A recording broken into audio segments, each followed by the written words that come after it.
Fox Sports. We are Fox Sports. We are Wisconsin.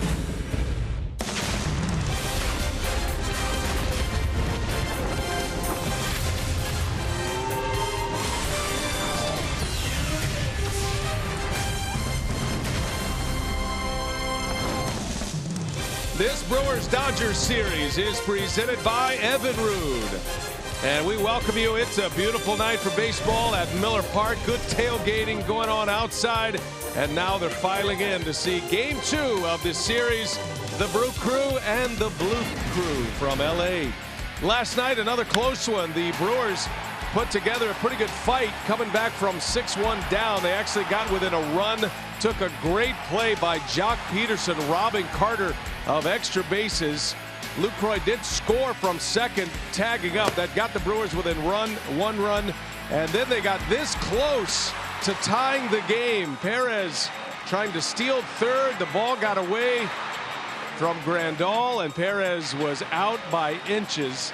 And the Dodgers would hang on to win by a final of 6-5. And hi, everybody. We welcome you from Miller Park. Great to have you with us tonight alongside my partner, Bill Schroeder. I'm Brian Anderson. Telly Hughes is our reporter tonight. Well, the Brewers and Dodgers playing a lot of close games, but I think the shoe is on the other foot here tonight because the Dodgers are sending up a rookie pitcher. He'll be making his major league debut in Brock Stewart. Meanwhile, Junior Guerra, 31-year-old rookie, and for 6 months he's making quite a name for himself. Yeah, he's the veteran out there today. He's making start number 10. In the last game the Brewers won against the Dodgers, it was Junior Guerra. He got a no decision. He really didn't have his good stuff in that start, but the Brewers able to win the game. His last time out, outstanding. Had everything working for him. The high fastball, split finger, off-speed stuff was really good for him. 1 walk, 8 strikeouts for Junior Guerra in a win. The Brewers, with Guerra on the mound, all he's been able to do is win games. They're 8-2, so a good guy to have out there on the mound to break this stymie against the Dodgers. Brock Stewart has had an incredible run to the major leagues. He started the season, folks, in Single-A, then went to Double-A, dominated in 9 starts in Tulsa. They moved him to Triple-A, Oklahoma City, dominated there, and tonight with the Dodgers banged up in their starting rotation, he is in the major leagues. He's a Midwestern kid. He's from Normal, Illinois. Let's talk All-Star when we come back. Ryan Braun's making a serious bid to go to San Diego at his 7th All-Star appearance. Telly Hughes has more on that story when we continue.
Wisconsin is brought to you by Menards. Save big money at Menards on all your home improvement needs. By your local Toyota dealers. Toyota, let's go places. And by Miller Lite, the original light Pilsner. Cheers, it's Miller time. The Brewers will look to bounce back and even the series score after the Dodgers squeaked out their third one-run victory over the Crew last night and this season. Ryan Braun extended his hitting streak to 9 games, and he is hitting .405 over that span, making another strong case for his 7th All-Star selection. Ryan ranks 6th in the National League with his .322 batting average and 11th with his .921 OPS. Braun's numbers are actually better at this point than any of his previous 6 All-Star selections, which makes his case even stronger for his 7th. He has the heart, he has the desire, he knows he's done it in the past, he knows that it's in there. He gets paid an enormous amount of money, so he knows exactly what all that means. He can carry a team for weeks at a time. Even when he's not swinging the bat well, just his presence in the lineup helps all the other players, and it lengthens our lineup throughout. So he's a special player. I think that everybody knows that, and the consistency of him showing up and doing his job every day allows us to be successful long term. Coming up, the Brewer bats combined with Junior Guerra's arm look to even the series in Game 2 of this 3-game set. BA and Rock will be back on the other side of the break with the first pitch and call next on Fox Sports Wisconsin.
Potawatomi Hotel and Casino. Spend the night with luxury. What a beautiful night. 72 degrees on a Wednesday night for baseball in Milwaukee, Wisconsin. Brian Anderson, Bill Schroeder, Telly Hughes with you. And there is Junior Guerra. Leads the Brewers on to the field tonight. Game 2 of this 3-game series with the Los Angeles Dodgers. There's their skipper, first-year man, Dave Roberts. And the Dodgers come in with a record of 43-36. They are trailing the Giants in their division. They're 6 games back. Here's the Potawatomi batting order for Roberts, Chase Utley, Corey Seager, Justin Turner, the top 3. Adrian Gonzalez, Howie Kendrick, and Trace Thompson make up the middle. Yasiel Puig's in there tonight with A.J. Ellis, the Wisconsin resident. He'll catch. And Brock Stewart making his major league debut tonight. Junior Guerra, 31-year-old rookie. It has been an impressive run for him. And through this part of the schedule, Rock, this is the one guy that has actually made the most of his time in the major leagues. Yeah, and has been very good here at Miller Park. 3-1 this year in 5 starts at 3.09 earned run average. And the only win the Brewers have been able to pick up against the Dodgers this year was with Junior Guerra on the mound. He got a no decision, but the Brewers won an 8-6 game. First game of that series. Now, one of the worst starts for Guerra was against LA as Chase Utley jumps on the first pitch, pulls it foul. But even in that game in Los Angeles, where Guerra struggled, the Brewers still won the game. And more often than not, the Brewers are winning with Guerra on the mound. As a matter of fact, the Brewers are 8-2 in games that he starts. And this is for a team that comes in 8 games under 500 right now. So that's a significant number. Yeah, including his last time out against the A's. He pitched a dandy 7 innings, 2 runs, and struck out 8.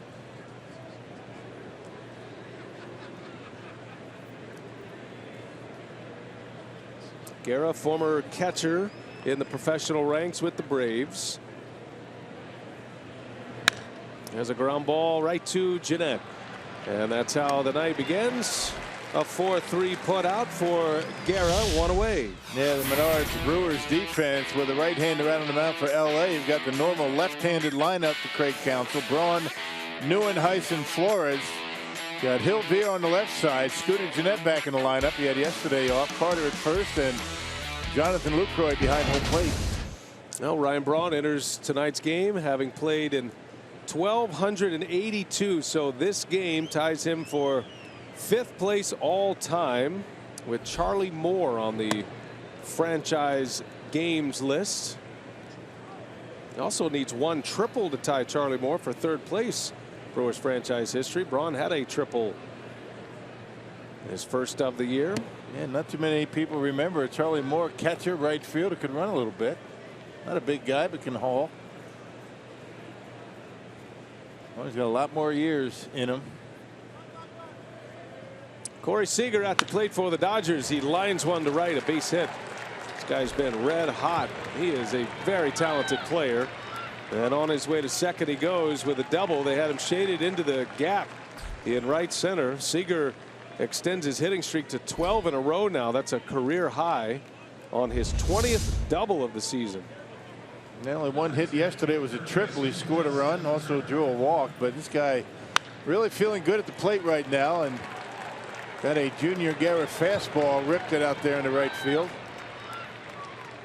Well, the outs were hard to come by for the Brewer pitching staff yesterday. They limited the Dodgers to 6 runs. It could have been a lot worse. Dodgers had men on base just about every inning. Seager had a hit yesterday. Justin Turner was not in the lineup yesterday. He was the Brewer killer at Dodger Stadium a couple of weeks ago. Back in there today. Turner, their 3-hole hitter.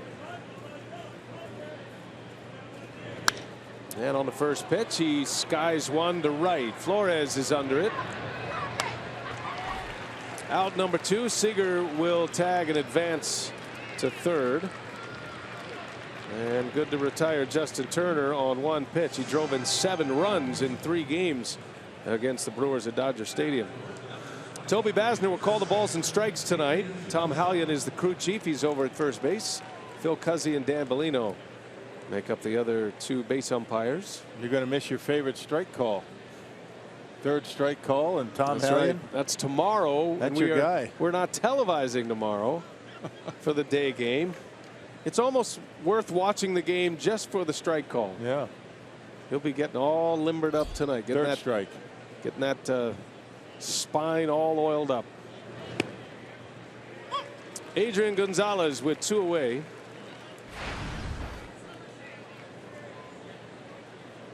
Gonzalez comes in with the highest batting average at Miller Park among any opponents in the big leagues right now. He had 3 hits last night, 3 for 3, and is now hitting .420 at Miller Park. Those are the numbers, and it's by a long shot. Gonzalez loves this venue, loves the backdrop. Man, he showed it last night. He has not been hitting for much power for the Dodgers this year. He's been battling some neck problems and some back issues. So I guess bottom line is, I mean, be careful here. You got first base open, although Howie Kendrick, pretty good hitter, has not had near the success in his ballpark that Gonzalez has. So be careful with him. Don't have to throw him strikes here. 2 balls and a strike. Runner at third for LA to start this game. Guerra relies on that split change. Good breakdown in our Brewers Live pregame show with Jerry Augustine, and it's been a difference maker for Guerra. He's been throwing that pitch since '08, so he converted from behind the plate to the mound in '06, found that split change in '08, and he works around Gonzalez, walks him with 2 away, and a man on. Runners at the corners now with 2 outs for Howie Kendrick. Interesting that Junior Guerra, the only time really this season that he has struggled with his split change was at Dodger Stadium against the Giants. He really had a difficult time early in the game commanding that pitch. Wasn't able to get it close enough for swings and leaving it upstairs. Kendrick had 2 hits last night. He was 2 for 5, included a double, and he's up there with the runners at the corners.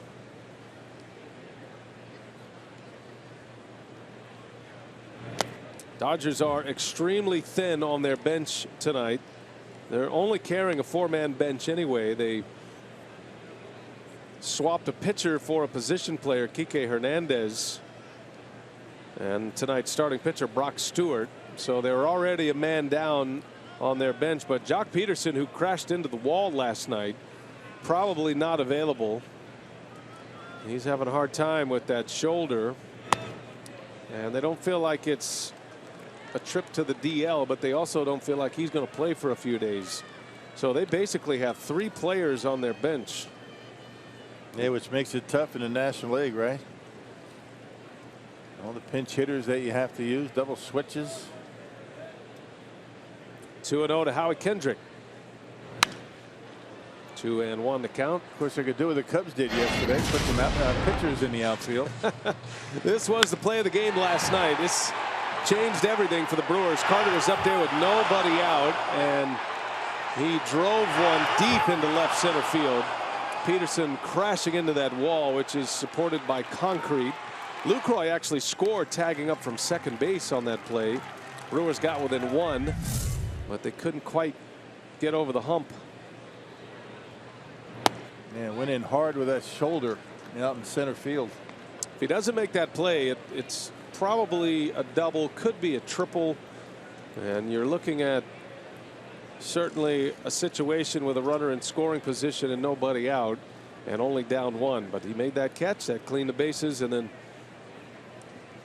close play at the plate on a wild pitch, and the Brewers just couldn't come up with anything in the 8th, and then Kenley Jansen shut the door quickly in the 9th inning, and the Dodgers won another 1-run game against Milwaukee. Yeah, but another really good effort by the Brewers bullpen to keep the Dodgers off the scoreboard, to allow the Brewers to come back. So the bullpen that struggled on the last road trip starting to hit their stride once again here at home.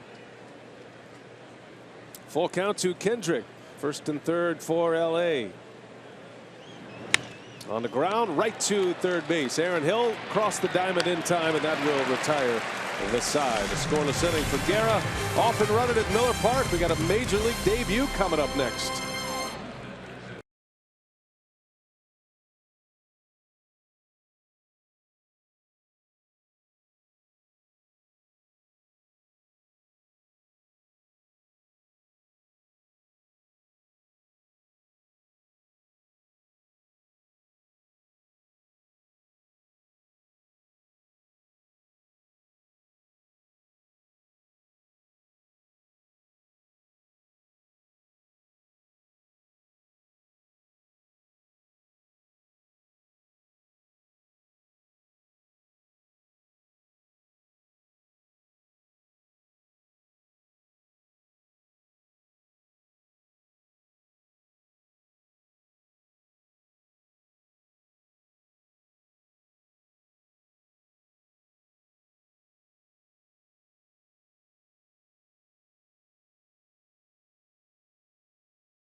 We head to the bottom of the first, and Craig Counsell and the Brewers trying to pick up their second win against the Dodgers this year. The Dodgers are 4-1 against Milwaukee, 3 one-run wins on the season series. The Potawatomi batting order with Villar, Jeanette, and Braun at the top. Lucroy, Carter, and Hill go in the middle. Neuenhuis, Flores, and Guerra round out the starting 9. And it is Brock Stewart from Normal, Illinois, making his major league debut tonight, roaring through the Dodgers minor league system. Started in A-ball, AA, went to AAA, and here he is against the Brewers in his major league debut. Big kid.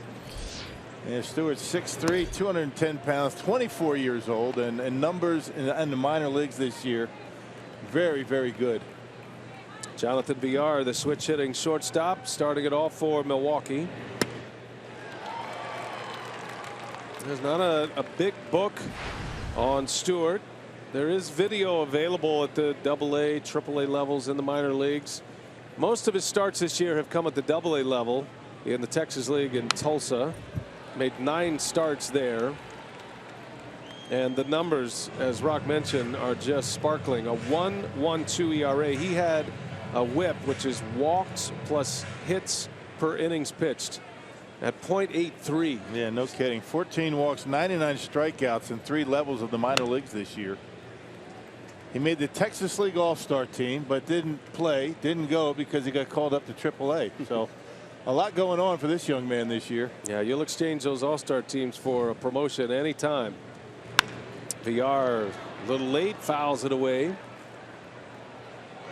I think the thing to watch with Brock Stewart is the fact that, A, it's his major league debut. You know, the nerves are going to be churning, but his cheering section is very loud, and he's got a lot of friends and family. They're recording all of these first moments in the big leagues, and he's from nearby Normal, Illinois. Played his college ball at Illinois State. Was an infielder there. Didn't actually pitch much at Illinois State until his upperclassman years, and his first batter faced in the big leagues is a strikeout. Well, he's got a live arm, nice fluid delivery. It looks like a delivery that you can repeat quite a bit. And talking to Darnell Cole's scouting report on this young man, said, you know, 92 to 94, but he can get up to 96 if he needs it, and gives Villar a 95 to get it by him. He's got a fastball, a slider, but his best secondary pitch, a changeup.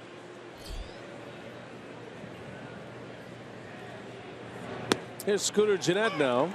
Takes a strike.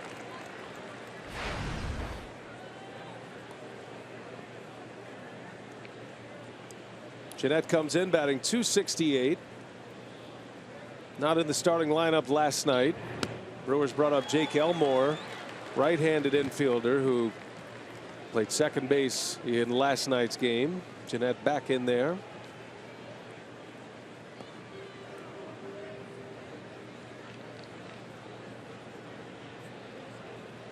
No balls, 2 strikes. And how about that? Back-to-back Ks to start his big league career, and Brock Stewart has 2 punch outs. And let's check the Dodgers defensively, courtesy of Menards. Yeah, made a big error in yesterday's ball game. A total of 35. That's good for a tie for second best in the National League. Kendrick Thompson and Puig in the outfield. And Turner's back in the starting lineup. Seager Utley up the middle. Gonzalez at first. And A.J. Ellis, a Franklin native, behind home plate. Franklin, Wisconsin. And a good guy to have behind the plate for a guy making his big league debut. A.J. Ellis. Oh, Ryan Braun with 2 away. Stewart had some big strikeout performances in the minor leagues. First one put in play, and that'll be a 3-up, 3-down start for young Brock Stewart. We go to the second. The Stewart fan club on point early.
perfect day here in Milwaukee for a ball game. Hey, time's running out. To select the starters for the 2016 All-Star Game presented by MasterCard, go to brewers.com/vote and fill out your Esurance All-Star Game ballot full of Brewers to send your hometown stars to the Midsummer Classic this July in San Diego. Well, Ryan Braun trending pretty well right now. I'd love to see him get a bump. He's currently 5th among National League outfielders. Take 3 spots for the starters. Strike 1 from Guerra, facing Trace Thompson to start the 2nd inning. Thompson, Yasiel Puig, and A.J. Ellis, first 3 up for Los Angeles.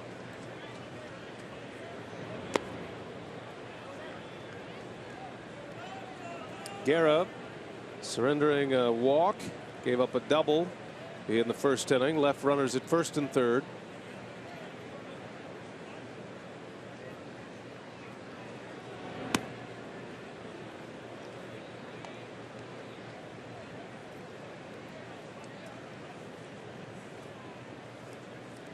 Brewers will wrap up the homestand tomorrow afternoon, and then a road trip through St. Louis and Washington. This run of competition with some of the best pitching staffs in the major leagues continues. Brewers are in a stretch of 26 out of 28 games where they're facing each of the top 5 ERA leaders in the National League. Yeah, making it tough right on the offense. A swing and a miss, and Guerra with a strikeout. His first punch out. And Trace Thompson hit a 3-run home run off of Guerra in Los Angeles in the 3rd inning. Able to get him on a low fastball right on the inside corner and got it right underneath the bat. I tell you, when you're facing pitching like the Brewers have over the course of the last almost month, it's imperative, for your starting pitching and your bullpen to keep the other team off the board as much as you can. You're not going to be able to get too many runs against some of the best pitching in baseball. Yasiel Puig in the starting lineup tonight. Did not see him yesterday as a starter. He did come into the game defensively. Got 1 at bat yesterday after that Jock Peterson injury.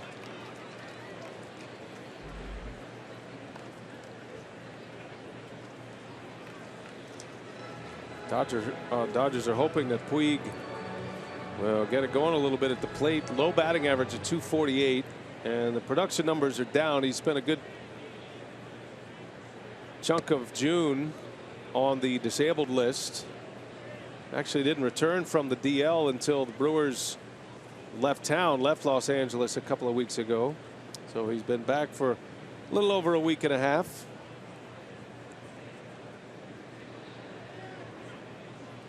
Well, guys, certainly could be an impact out there. I mean, he's got one of the best throwing arms in all of baseball, and very exciting player, hot and cold. There was a hoping that he stays cold at least through the next couple of games. There's a good pitch. Yeah, wave and a miss. 2-2 the count. Guerra's getting that split change close enough to get the swings. He wasn't able to do that against the Dodgers on the road. Able to lay off. First matchup for Puig against Guerra. It's always interesting when a pitcher faces an opponent for the 2nd time.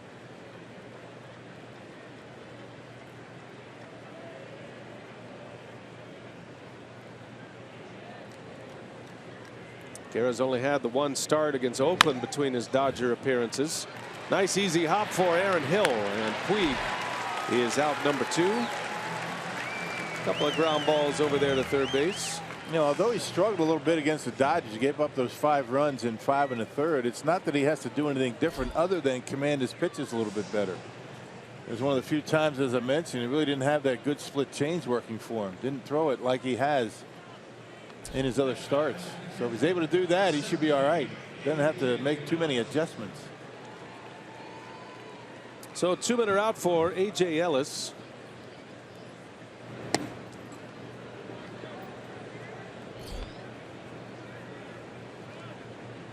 Ellis coming off a game winner against the Pirates. Had a game-winning hit, infield hit, the lone win for the Dodgers in that series against Pittsburgh. They had dropped the first 3 games in that set. Good solid player here, A.J. Ellis. And he sends one in the air to center. That'll be routine for Nieuwenhuis, and a 1-2-3 inning. Guerra retires him in order. We go to the bottom of the second. Lucroy leads off.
Let's check out tonight's Lowe's home field advantage, and we take a look at Jonathan Lucroy this year. He's been great at home, a high batting average at .315.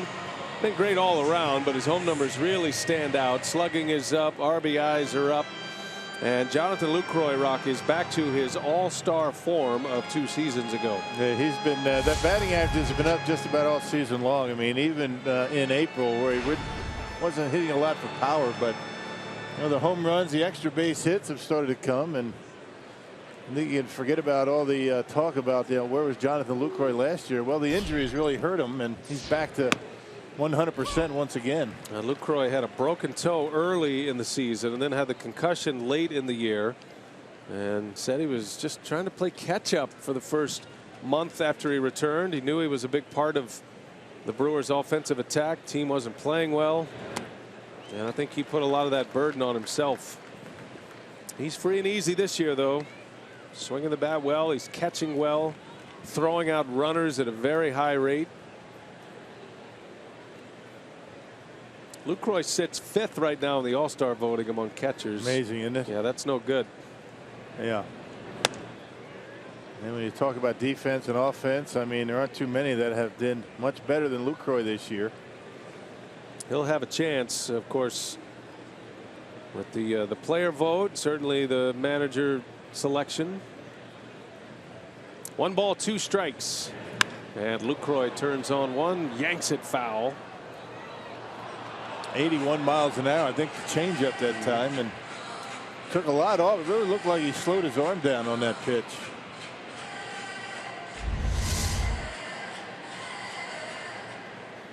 Yeah, changeup that ends up middle in. That's not where you want to leave him. Got away with it. See how quick the Brewers can acclimate to the young pitcher. Ground ball up the middle. Seager ranging over, and he makes a play for out number 1.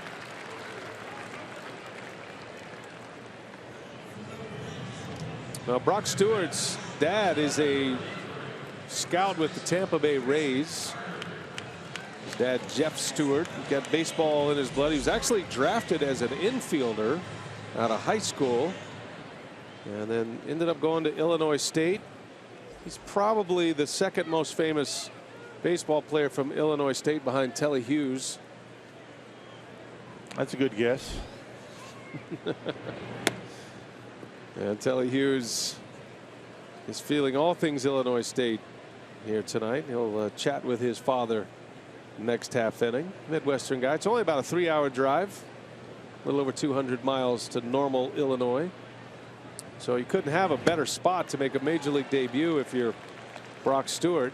At least his friends and family get to see him. But I wonder, he's already feeling enough pressure. I wonder if it has more pressure added to his plate, having to deal with all of the folks driving up to see his debut tonight.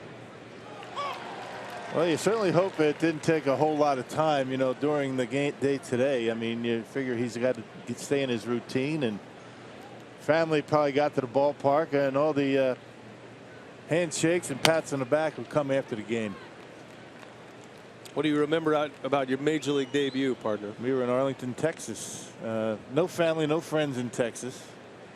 But we came right back to Milwaukee. We started a series against the Twins, and my dad showed up. Awesome.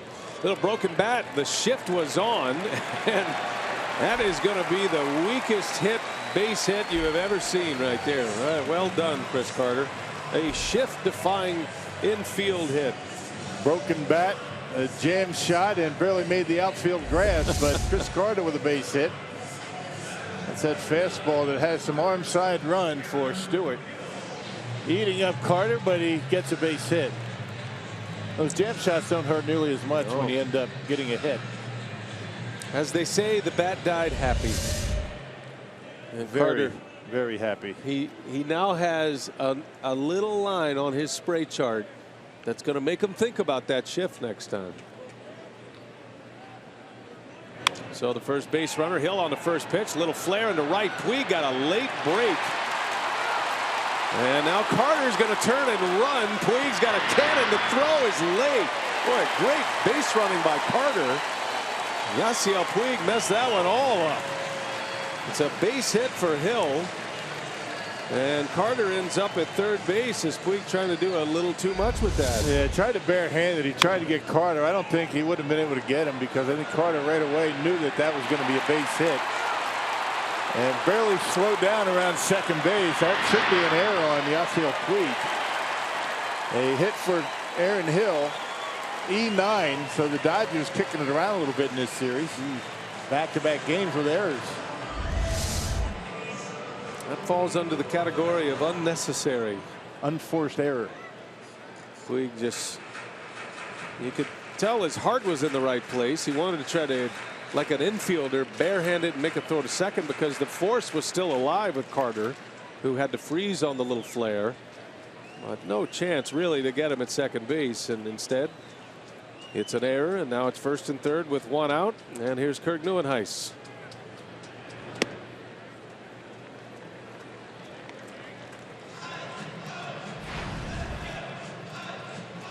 Brewers have their right-handed hitting, or rather right-handed pitching version of their outfield in there with the lefty hitters, Nieuwenhuis and Flores.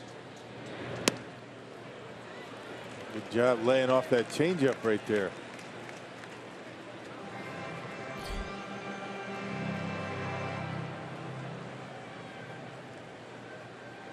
Nieuwenhuis has been a terrific bat here at Miller Park this year. His splits are significant. .305 hitter in his home ballpark this season, compares to just .131 on the road. His on-base percentage is much higher than his batting average, significantly higher, because he does walk a lot. He's only hitting .217, but his on-base percentage is .330. There's a strike, 3-1 to count. And there's a pitch that Nieuwenhuis would like to see on this next one, down in the zone. He's a very good low ball hitter.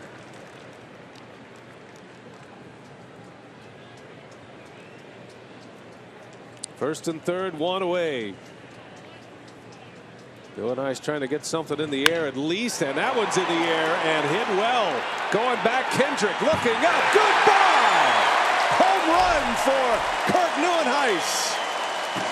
A 3-run blast, and the Brewers greet the rookie Brock Stewart with a big fly in the second inning. And it was a ball down in the zone. He gave one down, outer half, and he went right with it. So his success here at Miller Park continues. Check it out, 3-1. Fastball down, out away from him, and hits it hard. He barreled it up, and it snuck over that left field wall. There you go, home run number 5 for Neuenhuis. That's a biggie, giving the Brewers a 3-zip lead. There's a good start.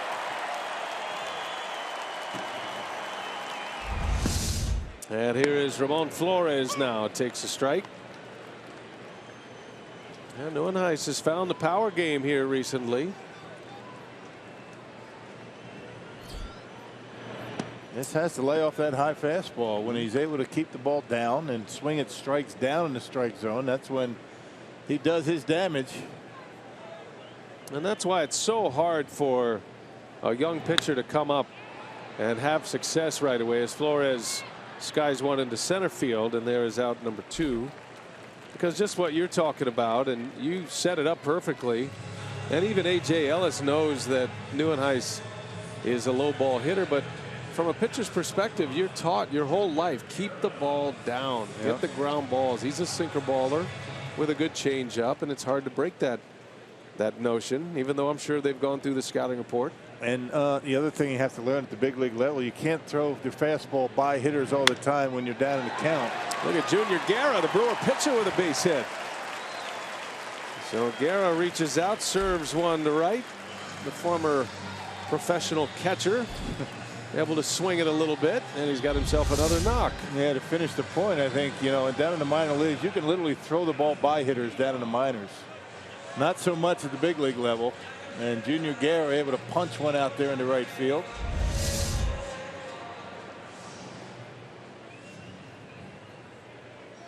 Stewart trying to calm the nerves, take a deep breath. And VR up there hacking away. By the way, for Guerra, that's his 3rd hit of the year. You got 2 pitchers on the mound tonight that both, I'm guessing, handle the bat pretty well. Stewart has been an infielder most of his life, a position player until his latter years in college. And that's going to sneak through a base hit. So the Brewers are on the attack now, swinging early in the count after an impressive first inning by Stewart. Brewers have now sent 7 men to the plate. 3 runs are in, and 2 on with 2 outs now. Man, that was a changeup that time from Stewart. Got ahead with the fastball, through the changeup. Changeup was a tough pitch for VR in last night's game. Left one up in the zone and pounded it into center field.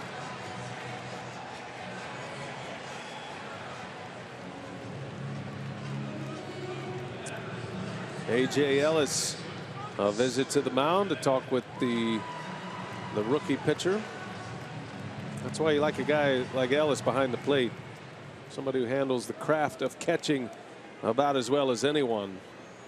Blocks it, throws it, great game plan manager. Makes sense he'd be behind the plate tonight for Stewart. 2 outs, 2 on. Here's Scooter Gennett.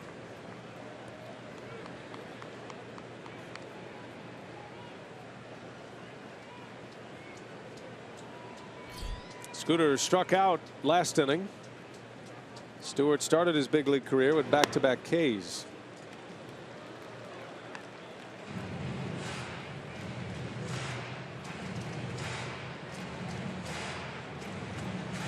Five of the last 6 hitters with hits against Stewart. The first was a broken bat, little jam shot roller to second by Carter. Left the bat at 47 miles per hour, Rock.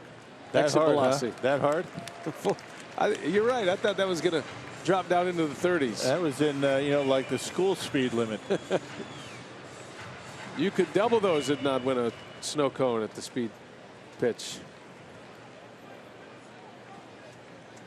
But that's what got it going. Neuenhuis, a 3-run homer. Now Gennett trying to add to it. 3-0 Brewers in the second. It'll be interesting to see what happens to this Dodger bullpen if Stewart's not able to hit a few innings tonight. They have been worked a lot. They've been worked hard. And a lot of work in Pittsburgh.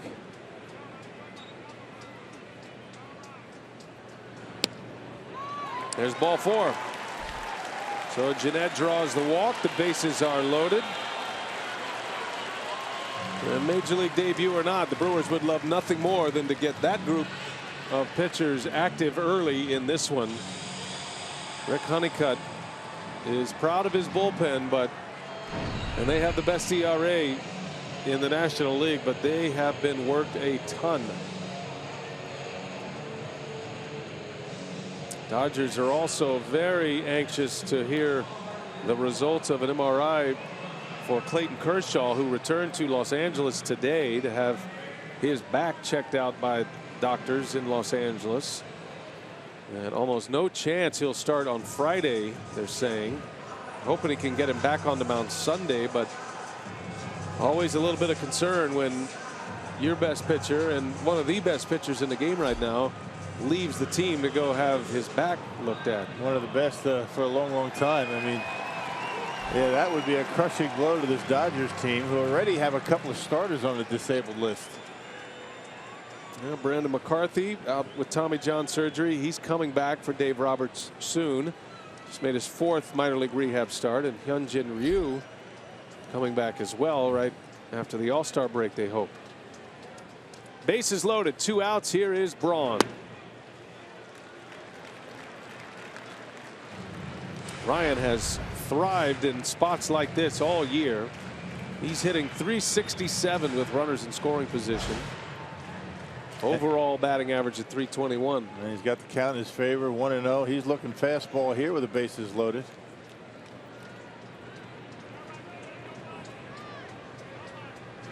Braun in right center. It's hit well, and it's down. A one-hopper off the fence.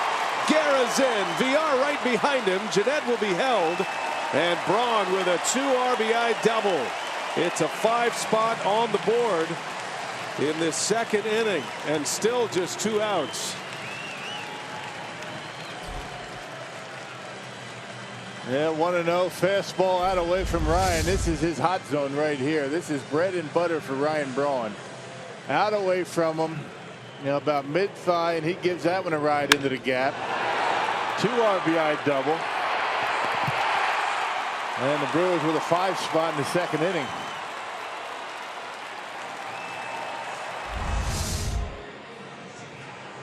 Well, Ryan Braun continues to hit now. 42 runs batted in for Braun. And starting to stir a little bit in the bullpen. Base open at first. They're going to walk Lucroy.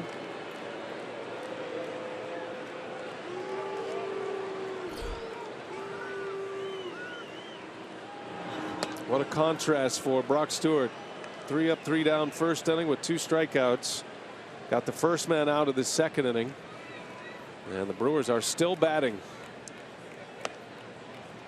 A lot of adrenaline in that 1st inning, and didn't seem to be throwing as hard in the 2nd inning. I mean, he touched 96 a couple of times in that 1st inning. He hadn't come close to that in the 2nd. So Lucroy's on. Bases are loaded again. This will be the 11th batter of the inning. Chris Carter, who got the first hit. Tough on the families. I've been there on the family side, watching my older brother make his major league debut. That was a tough day. That was the day Mark Whitten hit 4 home runs in a game. Yep, I heard the story a few times. 2 of them against my brother. Felt bad for him. He's in the book, though. He's in the book. That's what I told him. You're a big leaguer, man. That's right. Chris Carter, 2nd trip to the plate in the inning. Bases are loaded. Jeanette, Braun, and Lucroy on the bags. 0-2 the count. Yeah, there's 95 right there. And you can hear the oohs and ahs in the crowd. Even Carter's swings and misses are entertaining. Classic power hitter. Strikes out a lot. Hits the ball out of the ballpark a lot. Got your glove? You know, I didn't have it. break out the glove. You don't have it. You're reaching up there. And if you let me know when it's coming, I'll get it. I mean, you're the analyst. I don't know. You know I'm not going to try and catch it. When you get a sense that there's going to be a foul ball back our way, then give me a heads up and I'll get my glove ready. 0-2 pitch. Carter strikes out to end the inning. But that was an inning for the Brew Crew. A 5 spot. And Kurt Neuenhuis picking up 3 of them with an opposite field home run, his 5th of the year. Brewers get 2 on a Braun double. And it's 5-0 Milwaukee as we go to the 3rd.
As we head to the 3rd inning here at Miller Park, and tonight's time of the game winner, Snag Sports Bar and Spooner. If they call the Brewers by 8 o'clock tomorrow morning, they get 40 tickets to a Friday night game in the Miller Lite beer pen. This offer courtesy of the Tavern League of Wisconsin and Miller Lite. There's a lot of alliteration in that, partner. Good job. I like that 5-run inning. Been a while since we've had one of those. Yeah, the Brewers, most runs they've scored in an inning, 7. Did it twice. Once against Miami. The other one was at Cincinnati. But a 5 spot for Junior Guerra gives him some breathing room. Facing his mound opponent, Brock Stewart, to start this 3rd inning. And Stewart, as I mentioned, a position player coming up through the amateur ranks into college at Illinois State. And he can swing it a little bit.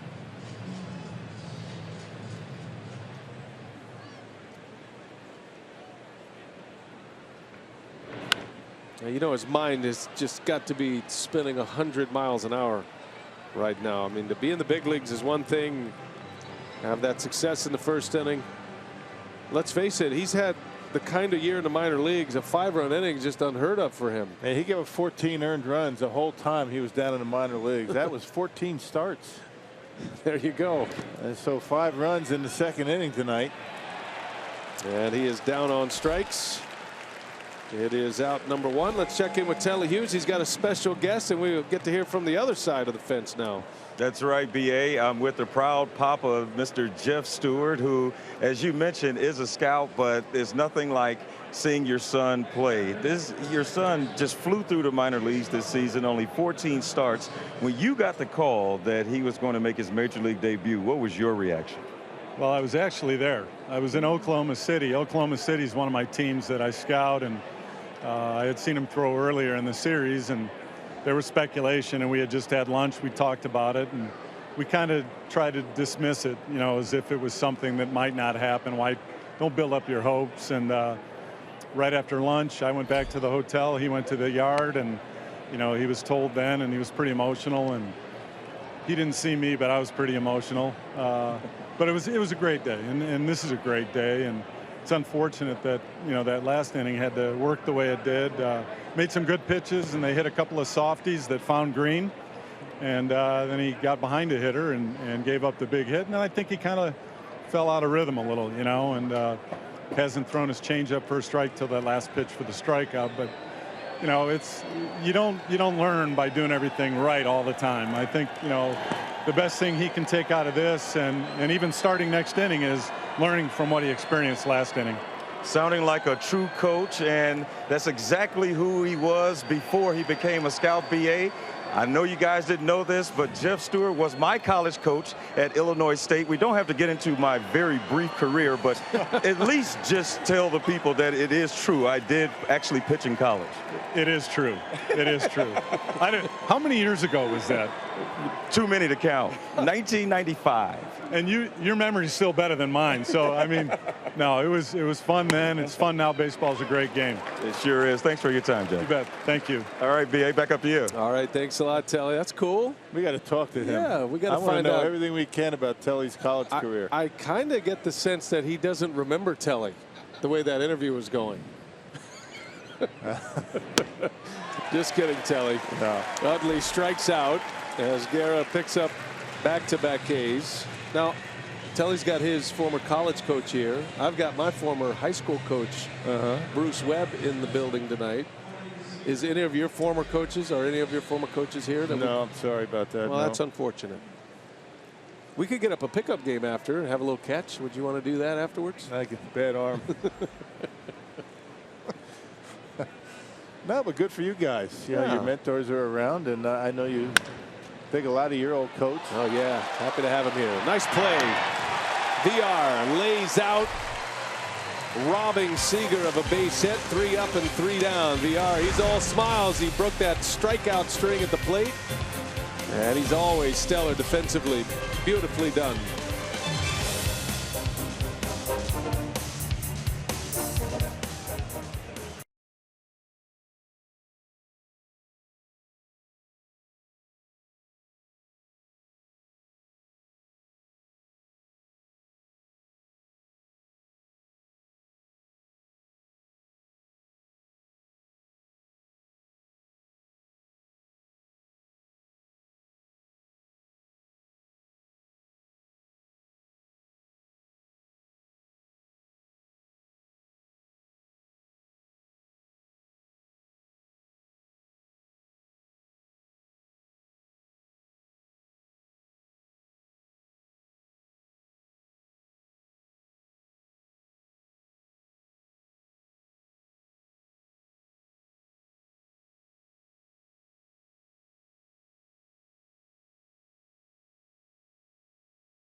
Park today, summer in full swing in Milwaukee, Wisconsin. The Brewers put a 5 spot on the Dodgers, and we are pleased to be joined now by the Brewers farm director. Dodgers have Farmer John, we have Farmer Tom. Tom Flanagan, the Brewers farm director, and we're going to get into some of the minor league players that are on your radar right now. There's Aaron Hill on the first pitch, grounds one to short. However, I'd like to start with a guy we met earlier on this homestand, Corey Ray. He was really impressive. Yeah, I heard he the first pick put quite a show on. It is amazing, amazing. And up here interviewing him now. What's the plan for him? The Brewers' first pick. He was the 5th overall in this past draft. Sure, he's going out to LA for the Golden Spikes Award. So if he once that wraps up, he'll head to Brevard County on Friday. He'll join the team on the weekend. Probably take up to a week or so just to get acclimated in terms of taking batting practice, some live BP, making sure he's physically ready to get on the field, and then we'll ease him into game action there in the Florida State League. All right, and if you don't know how it works, the Brewers amateur scouting department, along with general manager David Stearns, they put together the list to draft, and then once they're drafted, that's where you come in. Absolutely. And you start to send them where you need them, where players need to go. And there's a couple of draft picks that are having some success that have already entered into the system. Why don't you give us an update on a couple of those guys? Sure. One of our higher picks, Lucas Ursig, third baseman out of California, college player. He's off to a great start, hitting over 400 at Helena, playing third base. We see him as an above-average defender, and he's off to a great start with the bat. Aaron Hill and Neuenhuis with a base hit after the Hill 6-3 put out. So Lucas Ursig, that was an interesting pick, and signed right away into the system right away, and really swinging the bat well. Now, why Corey Ray to Brevard County as opposed to, say, Helena? What was the thinking behind that? It's a complex decision. A lot of things go into it. We look at the skill set. We look at availability in terms of our system, where he can play a position he needs. We want to get him out in center field, get him acclimated. So we thought Brevard was a good fit. And then a player like Ursig, although he starts in Helena, at some point here in the near future, he could be, moved up the system, probably to the Timber Rattlers and so forth as we go along. So it's really different for each player, but we take a lot of input from the scouts in terms of what they've seen, what they need to work on, and we try and match up the best fit for each player. Now, draft day is basically you're kind of sitting back until a certain point where you draft based on, the best athlete available for a while there. And at what point in the draft do you kind of filter in there and say, well, we need something here or there, or when do you get involved in a draft? It's usually later on in the process. Early on, certainly we're taking the best talent on the board, the best player that we see. Once it gets to a certain point, Ray Montgomery, our scouting director, and his staff, they're well in tune to our system and our needs. So I keep them up to date as we're moving along. And once it gets late in the draft, we might say, hey, we're good on outfielders here. We need a middle infielder to finish off this club just to help complete the squad. So it's a good process. You have a dark horse in a draft maybe you think might open some eyes, for some people, maybe not this year, but maybe down the road? I just got back from Arizona, and we saw quite a few of the later picks that were starting out there. A number of guys, I don't want to single anybody out today, but quite a few guys looked impressive on a first look down there, just getting their feet wet in pro ball. Yeah, one of the guys we've heard a lot about, Josh Hader. I mean, he's in the Futures game in San Diego, and this is a pretty impressive left-hander. What are some of the things he needs to work on to continue to elevate through the system? We're excited for Josh. Obviously, getting in the Futures game is a great honor. Represent the club there. And he just needs to continue working on his full repertoire. He's obviously started out in Double-A this year, really dominated, and we've tried to emphasize using his secondary stuff. He's got a great fastball, but he also has a nice changeup and a slider as well. So he just needs to work on that secondary offerings and make sure he has that full arsenal, because we do see him as a starter when he gets to Milwaukee in the future, and that's certainly going to be important for him. Big strikeout numbers for Hader, 99 of them. Big fastball, right? Yes. Big time. Visiting with Tom Flanagan, the Brewers farm director. Neuenhuis takes off, hit and run on, and a foul out of play. 3-2 to Flores. We hear a lot that the Brewers minor league system, after all the trades last year that really started with Doug Melvin at the helm still, and then moving forward into the offseason, that the minor league system is now one of the more respected minor league systems for talent in all of baseball.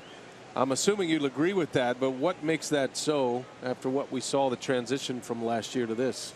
We've heard a lot of those comments. Obviously, we're day to day, we're just striving to get the best out of every player we have. But I think overall, we like the depth we're starting to get. Obviously, a lot of the trades we made starting last summer and then quite a bit this offseason really added a lot of young talent. So a number of those guys are off to solid seasons this year. In fact, the pitching, I know we're going to talk about some of the arms at the Wisconsin Timber Rattlers. A number of the pitchers that we acquired, for instance, Freddie Peralta up at Wisconsin came over in the Adam Lind trade. He's really, from the first day in spring training when he came out of the chute, he's really kept it going. That staff in general is really doing well in terms of strikeouts. They're leading the whole Midwest League in strikeouts. Nice. And the next closest team is probably 50 or so behind him. So it's really impressive staff. That's cool. About an hour and a half drive, go see the Timber Rattlers. Definitely. Single-A affiliate of the Brewers in the Midwest League. I think everybody that we run into when we talk minor leagues, they want to know about Arcia, Orlando Arcia, and how he's coming along. And if we're going to see him this year, I know that's not your job to make that determination, but how's he playing this year? And in your mind, is he looking like a big leaguer this season? I think at some point he's certainly a big leaguer. I mean, time frame, that's not for me to decide, but I think we're still working under the premise that he still has things. He knows he needs to work on things, grinding out at bats a little more, plate discipline. Every player can get better. He certainly is making strides in those areas. So I think he's going to be an exciting player at some point. Leave it at that in the near future, but definitely somebody we enjoy watching and working with, and our staff is working hard to try and improve certain areas that should help him when he gets here, not only stay here, but be an impact type big league shortstop. Yeah, Willie Peralta down in AAA. I mean, you've been able to keep abreast of what's going on with Willie. What are they working on with Peralta in his effort to get back to the major leagues? I actually saw Willie start a game last week in Colorado Springs, and the biggest things for Willie is just keeping his line to the plate, making sure he's on line and he's not spinning off his pitches, and he's making strides. I think he's gaining some of that feeling back, and hopefully in the near future he'll kind of turn the corner and we'll get him back to the big leagues. But seems like he's in a good frame of mind. He's getting after it down there. I know Fred Dabney's been working hard with him in his side session, so hopefully he'll be back in the near future. It's a swing and a miss at the plate, and a throw to second by Ellis is a good one. And Nieuwenhuis will be cut down, so a strike him out, throw him out, double play. They might want to take a look at this. Craig Counsell is alerting the home plate umpire that they want to take a peek. Well, anyway, Tom, thanks for your time. It's going to be a big part of what the Brewers do here in this rebuild. What happens in the minor league system, you're in charge of that system, and we wish you continued success. Always appreciate the updates. Appreciate it, BA, anytime. We're going to be talking to you a lot this year. All right, sounds good, Rock. Appreciate it. Tom Flanagan, director of the farm.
And catch the games on television. You can stream them live on your mobile device with the all-new Fox Sports Go app.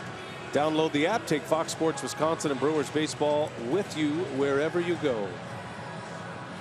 Beautiful night at Miller Park, Milwaukee. The Brewers scored 5 runs in the second. 5 runs on 6 hits. They lead it 5-0. And Justin Turner will lead it for the Dodgers in the 4th. Junior Guerra's worked 3 scoreless.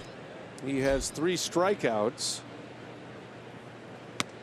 And Guerra has retired 7 straight now.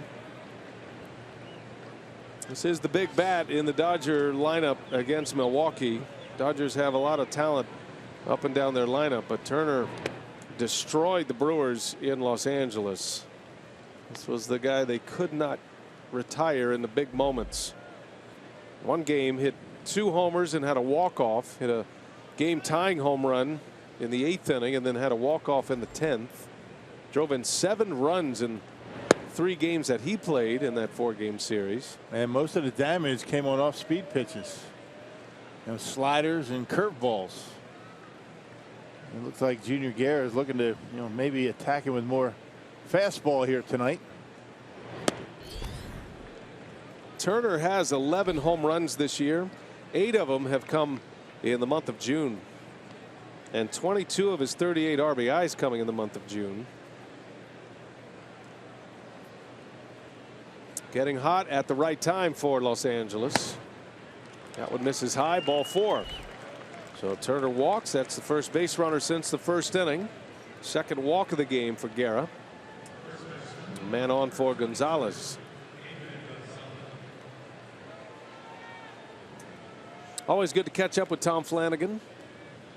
We're going to be wanting to hear a lot from him during this process with the Brewers. Is all this minor league talent.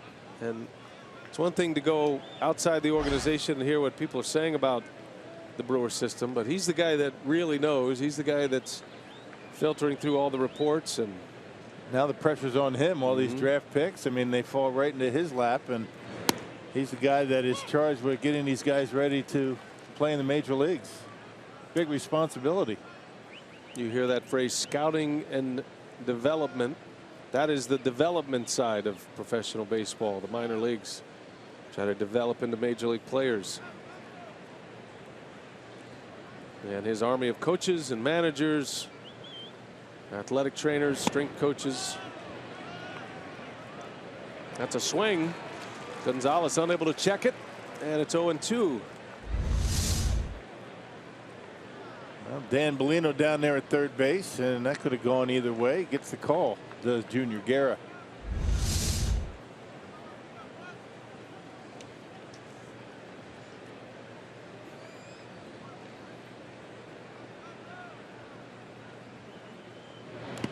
And he goes. A strikeout for Guerra. Gonzalez K's. That's number 4 for Junior. 1 out. And Dan Bellino just threw him out. Gonzalez has just got thrown out. He was barking at Bellino as he walked to the dugout. I'm not sure what he said at the end, but Dan Bellino just tossed him. The Dodgers can ill afford to have somebody ejected from this game, but it looks like Gonzalez has been tossed. He's calmly walking over there. Yeah, I was watching that the whole time after he struck out. He immediately started to look over down the third base umpire, said something, and then kind of swished his hand away like it was in disgust. And Bellino very quickly tossed him out. Ejections are not rescinded. And you don't see him much anymore. Crew chief comes over, Tom Hallion.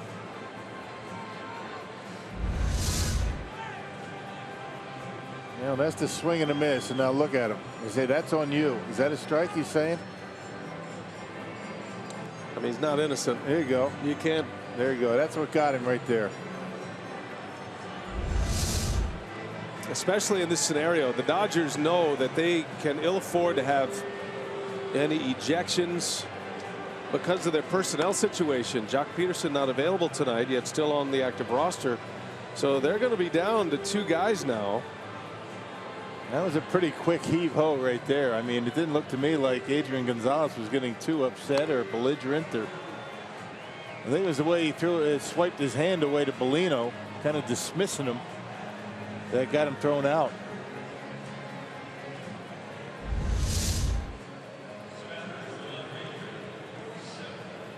And no, that wasn't a swing. Not real bad. That's what it was right there that got him run. It's a pretty quick trigger. Yeah. But that's a big bat out of the lineup for the Dodgers, and it really straps them with their personnel now. So you're going to have a replacement for Gonzalez, which will leave him 2 on the bench. We're only in the 4th inning.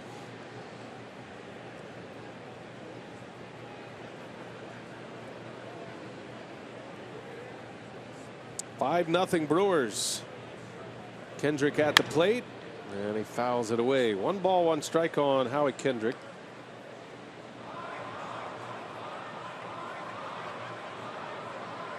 Put yourself in Dave Roberts' shoes right now. On a night when he knew that he needed to keep all his pieces in the game. And he's got a tired bullpen.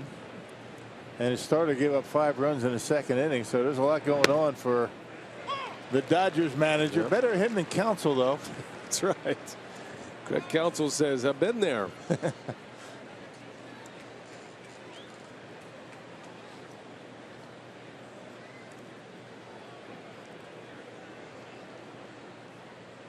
One ball, two strikes. Kendrick. Guerra looking for that double play ball. And a swing and a miss. He'll take the strikeout. That's a good split right there. That split change is much better tonight than it was his last time out against LA. It's more like the split change that he was throwing against the A's in his last start.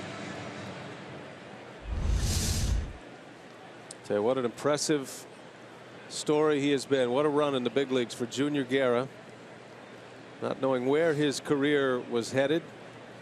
3 games in the major leagues last year with the White Sox out of the bullpen at age 30. Finally made it to the big leagues at 30. But he's still classified as a rookie at 31 years of age. And you got to give the Brewers a lot of credit for allowing him to start. Those starting jobs, even in the minor leagues, in the high levels of the minor leagues, are very hard to come by. And Guerra snagged one of them. On the ground, VR will take the out at second. Tough throw, but Jeanette makes the play. Inning over. Works around a leadoff walk. The Dodgers get Gonzalez ejected.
Earlier today, Brewers players, coaches, and front office staff helped spread joy throughout the community by surprising folks with random acts of kindness, such as filling up tanks of gas, buying groceries for families, assisting at nonprofits, and much, much more. Get in on the action by doing something nice for a stranger and help spread the message of kindness by using the hashtag KindnessNMKE.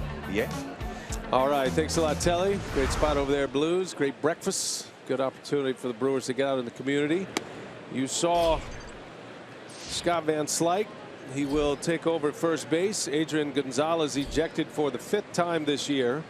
So Van Slyke, who's made 2 starts at first this season, will man the position the rest of the way. All right, that's a lot of ejections this point in the season, right? We're not even in July yet. He's been tossed 5 times.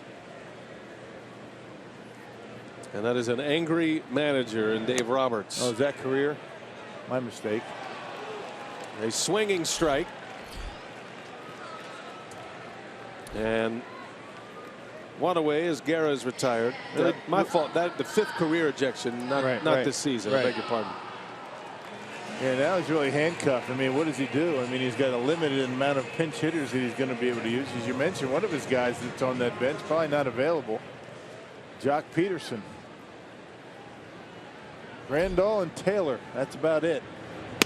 And then the cupboard's bare.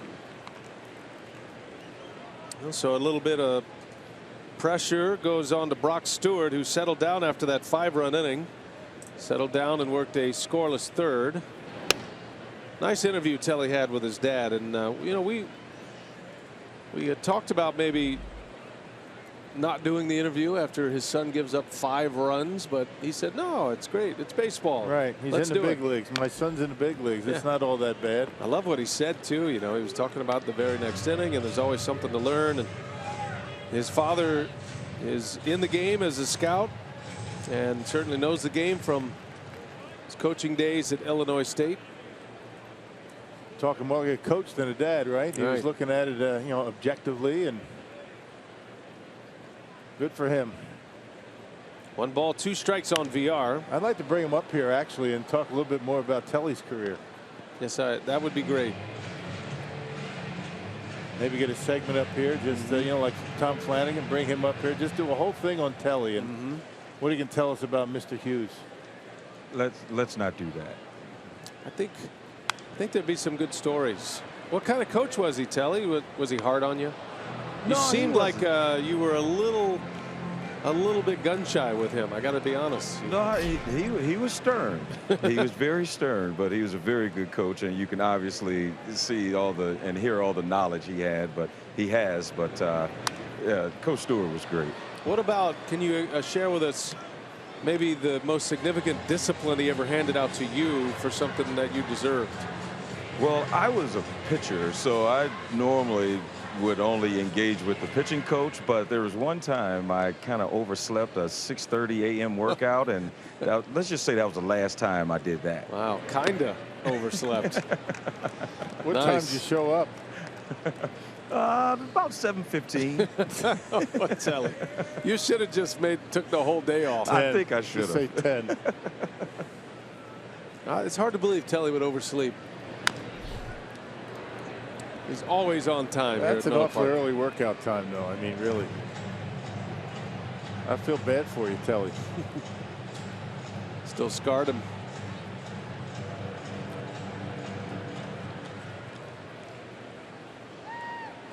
Two-two to VR.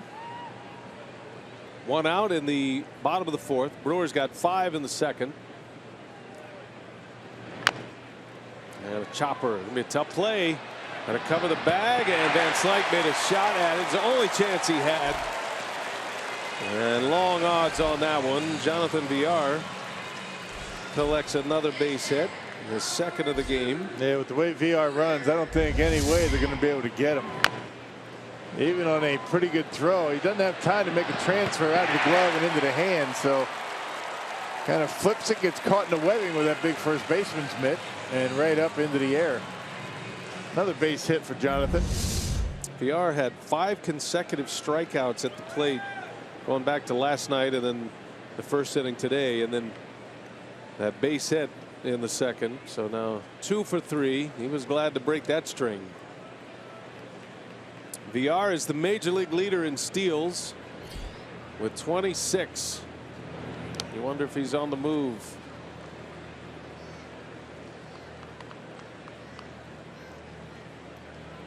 He got picked off in last night's ball game. Urias picked him off. After he had been called out on a pickoff, it went to review, overturned, and then he proceeded to get picked off on the very next throw over.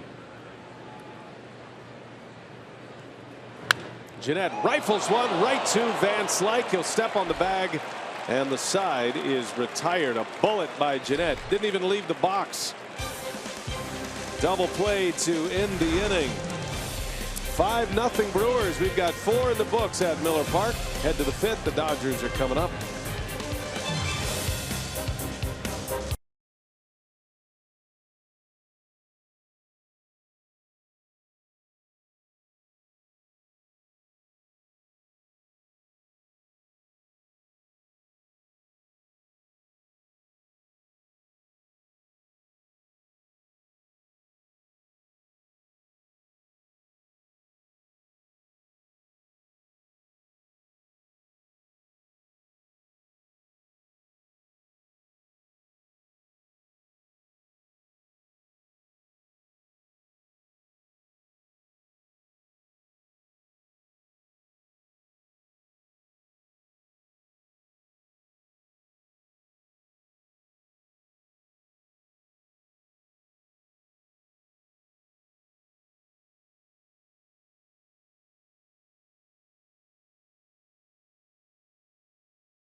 Miller Park. Brewers up 5-0 over the Dodgers, and it's Ghostbuster Day at Miller Park next Saturday, July 9th, as the Crew looks to exterminate the division rival Cardinals. Fans who purchase this special ticket package will get a Brewers Ghostbusters quad bobblehead. Learn more at brewers.com/theme nights. I just read them.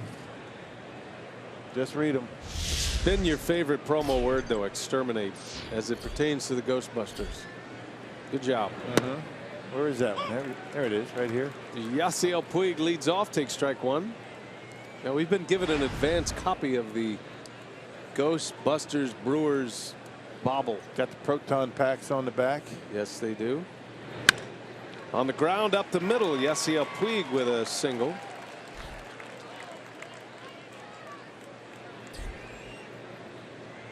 And a man on to start the 5th inning.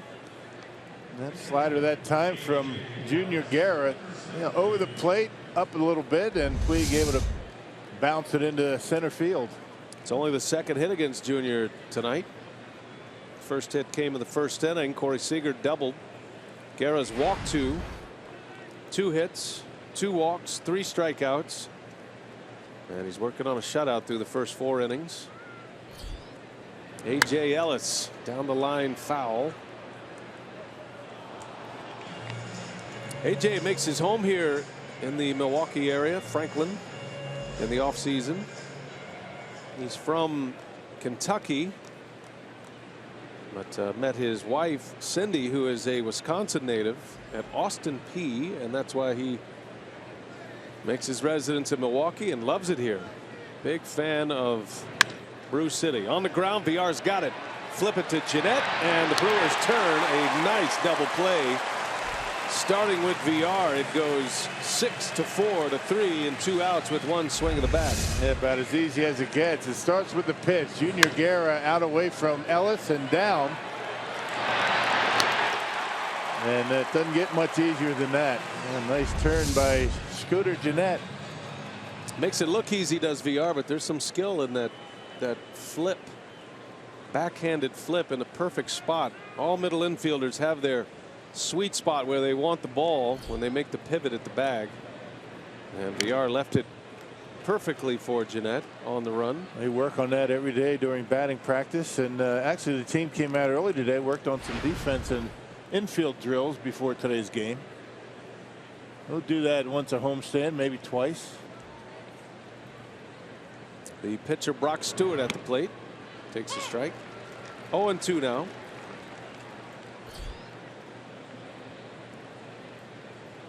Stewart struck out in the 3rd, his first major league at bat. His debut today. And down he goes. Lucroy will put the tag on him to secure it. Inning is over. And Junior Guerra's rolling right along once again. 6 punch outs through the first 5 innings.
Brewers, all runs coming in the second inning of Brock Stewart making his major league debut, and our Evan Rude game summary will show you those 5 runs. 2 swings of the bat. Kurt Neuenhuis, 3-run home run, opposite field, got the Brewers on the board, and then Ryan Braun with the bases loaded rips a double, scoring 2, and Braun extending his hitting streak to 10 consecutive games. He's hot right now. Braun with 42 runs batted in. And back-to-back nights with doubles to drive in a couple of runs. Ryan will lead off this 5th inning for Milwaukee. In all, the Brewers brought 11 men to the plate in the second inning, scoring the 5 runs on 6 hits. Kurt Neuenhuis starting to swing the power bat here at Miller Park. Gotta like where his game is evolving. Matter of fact, Neuenhuis has hit 3 home runs in his last 5 games. 2 of those are opposite field home runs, and the other was a bomb into the Toyota territory against Max Scherzer. Yeah.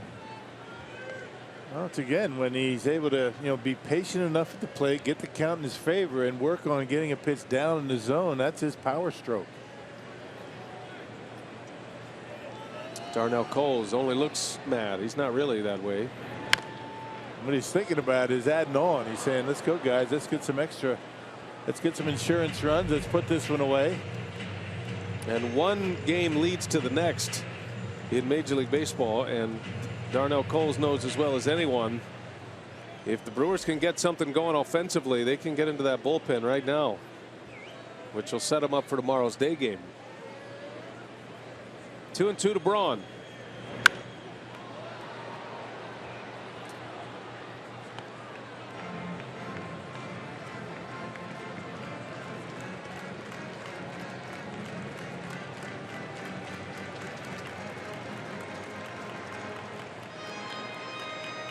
Ryan has his average up to 324.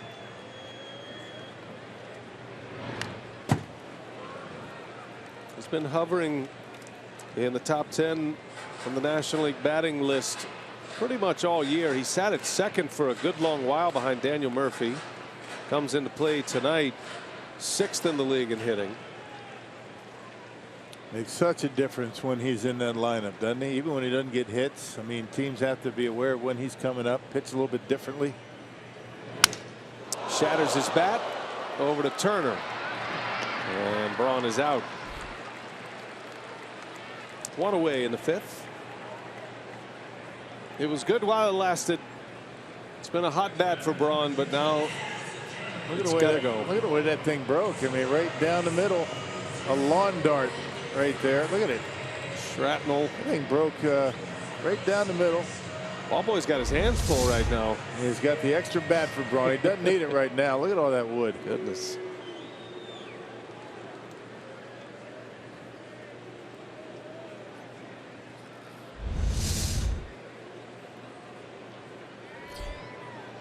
So put some glue on it and a couple of nails and take it to the souvenir stand.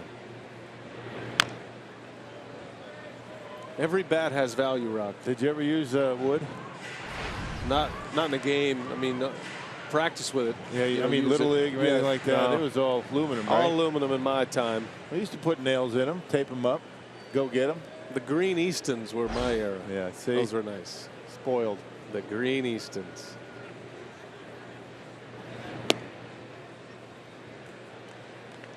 How old a fella are you, Rock? I didn't know you were in the wood bat era. 57. Little League? 57. Wood bats? Yeah. Wood bats, yep. Wasn't that long ago. I'd love to see wood bats. You know what? Me and Pat Murphy were talking about that today. Talk about what? Your ages? The old days. Oh, the old days. He's 57 as well. I see. There's a lot of old days discussion. There's a lot of backstory to the discussion, but you don't need to know all that. But it got to when we used wood back when we were kids. I see. Kids today. Yeah, spoiled. 1-2 pitch, and Lucroy fouls it back. Look out, Chris Carter. That ball came down and hit Chris Carter on the helmet. All wood in the big leagues in the professional game. And there are a number of college leagues, wood bat leagues, summertime in college. Yeah. College players. There's a great one here in this area, the North Woods League. Every Easter I used to get a baseball bat and a pair of cleats. Is that right? I've told that story before. Well, I know, but I'm And I guessing made a lot sure- of people haven't heard it. And I made sure that nobody used my bat. What about your cleats? Oh, no.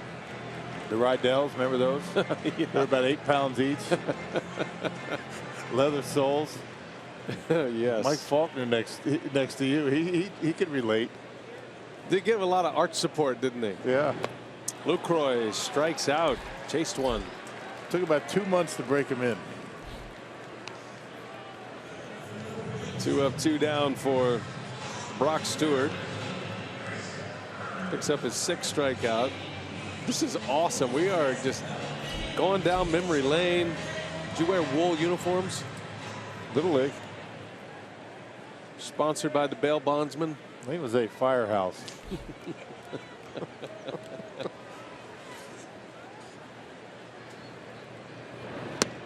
Carter a swing and a miss. Well, regardless of wood bats, aluminum bats, wool uniforms with sponsors on them, or the uniforms they wear now, still the same sensation when you get a brand new piece of equipment. You get a glove and get your uniform for the first time. It's the best part.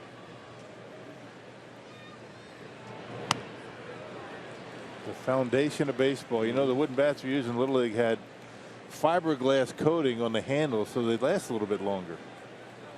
I did not know that. Yeah. That seems dangerous. No, we didn't care about that back then. Right, back then. Carcinogens, who cared? Very toxic. There's a called strike 3 and a 1-2-3 inning. So Brock Stewart had that one blemish in the second, but he settled down nicely.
Global greater coverage of baseball. Some news and notes around the game. Miguel Cabrera went 1 for 4 last night against his former team, the Miami Marlins, and has now hit a home run versus all 30 major league teams. Jose Altuve reached base safely in 31 straight games, and he's hitting .408 since May 26. And Julio Urias, who was the pitcher last night against the Brewers, became the first pitcher under 20 years old to get a hit since Dwight Gooden in 1984. Yeah, it was quite a moment last night, and you know, the Dodgers, they certainly have the pieces put together for the future. They're obviously trying to win right now, and they have the highest payroll and some big talent on their team. They've got a first-year manager in Dave Roberts.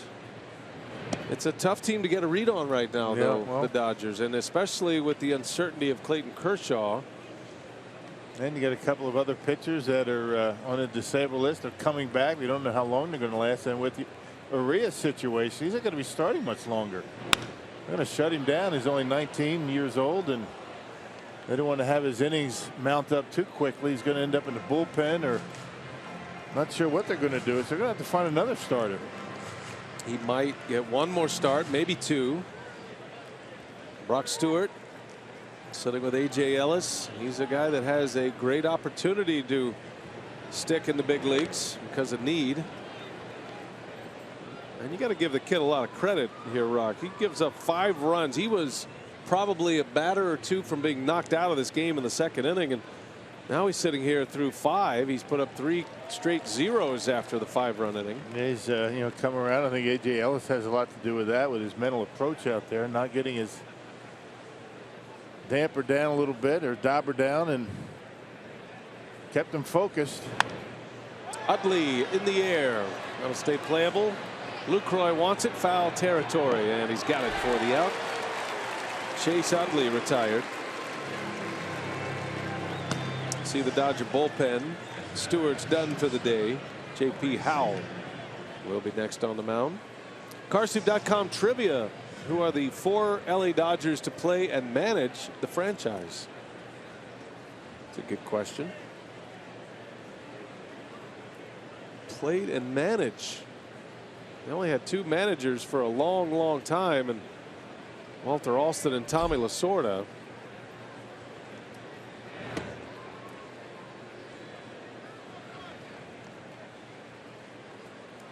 Hey, that's a good one. Corey Seager with 1 away. Talented rookie shortstop.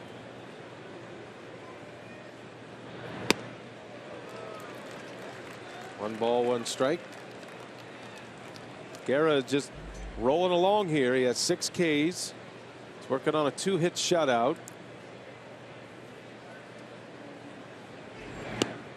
And there's that split change. It is so effective, especially against lefties.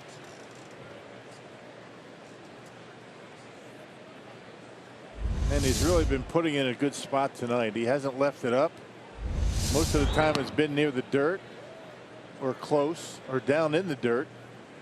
That's where you want that split change. You don't want to leave it upstairs. Leave it up in the zone like he did in L.A. Big difference the way he's pitching now and in that start.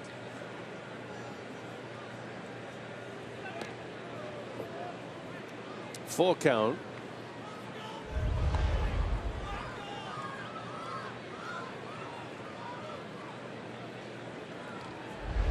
A trivia question got me curious. I think one of them's Bill Russell, right? Yeah, that's a good call. Very good call. In the air to left. Braun is there for out number 2. They had one of the more incredible runs of consistency from their managerial ranks. Walter Alston took over in 1954. Tommy Lasorda took over the ball club in 1976, right? And then Lasorda's last year, when Bill Russell took over for Lasorda, was 96. 54 to 96. They had 2 managers. Something, isn't it? 2 managers. Amazing run.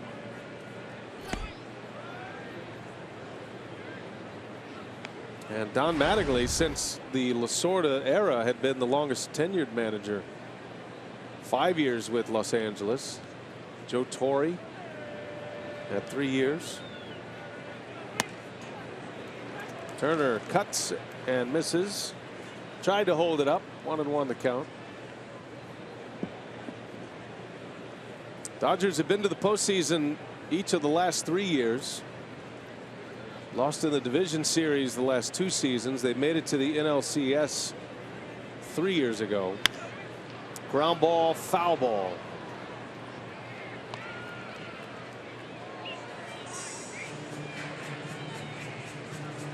Got a feeling though with this Dodgers team, it's kind of World Series or bust for their fan base.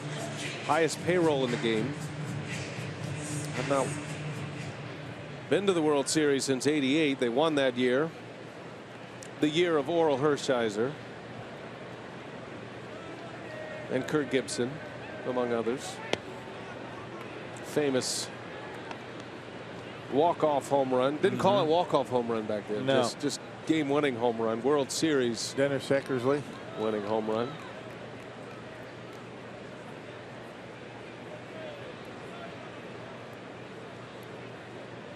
Two-two to Turner. Broken bat.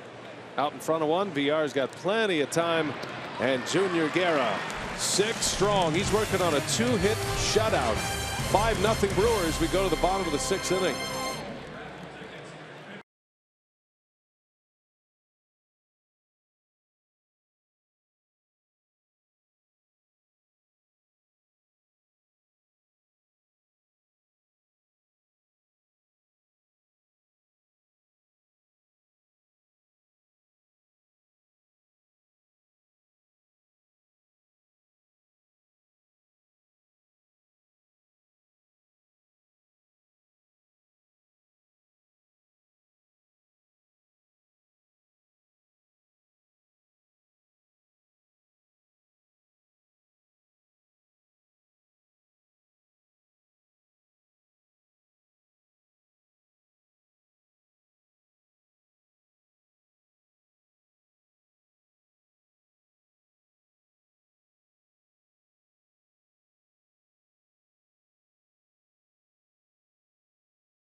Milwaukee Brewers baseball on Fox Sports Wisconsin is brought to you by Hupy and Abraham.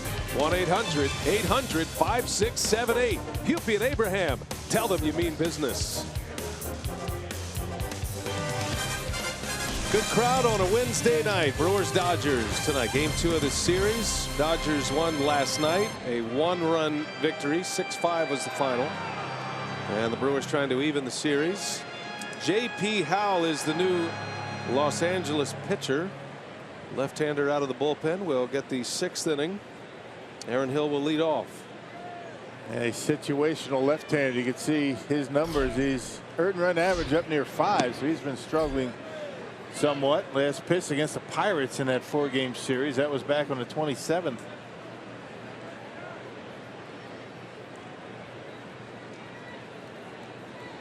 The starter tonight, Brock Stewart, making his major league debut. 1 bad inning, a 5-run second with 4 scoreless. He ends up going 5 innings, 8 hits, 5 runs all earned. He walked 2. He struck out 7 tonight.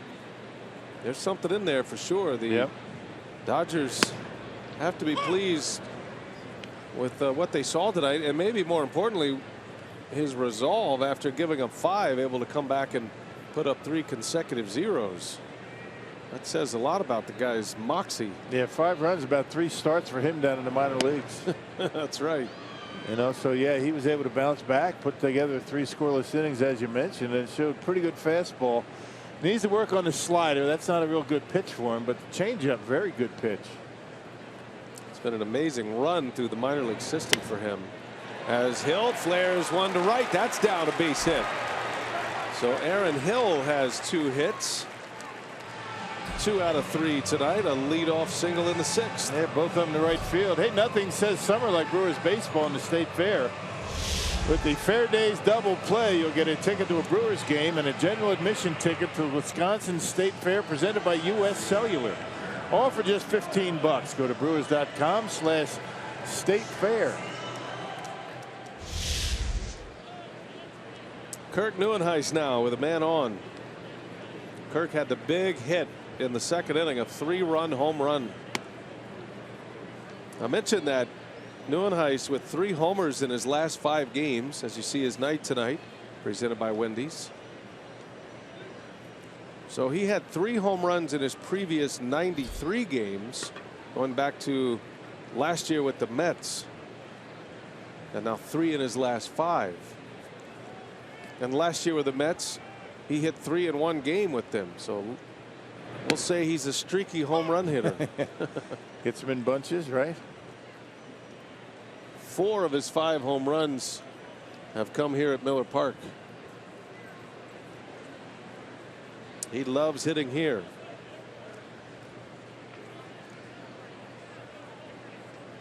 One ball, 1 strike. And Nieuwenhuis on the ground, backhanded Van Slyke out at second. No throw to first. Good play by Van Slyke. And Nieuwenhuis hitting almost 200 points higher at home than he is on the road. Here at Miller Park, 321 with the 4 homers. Must be the coffee. Now, is that just random? That's what Zach Greinke used to say. The Right. coffee was so much better here. That's why I said that. That's a good one. He likes the coffee Excellent. here. He never lost here, did he? It's a nice reference from 2011. I didn't Yeah. know you still had that one in the arsenal. I remember certain things. We used that a lot in 2011. Yeah. The coffee. We once asked Zach Greinke why he pitches so much better at Miller Park than on the road. He goes, "Oh, I don't know. Maybe the coffee." I like the coffee here.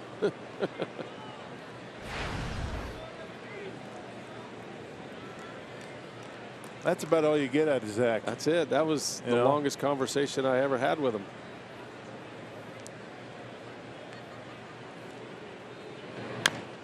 I got some tough news on Greinke yesterday too. On a day they announced Clayton Kershaw was going to be flying home to Los Angeles.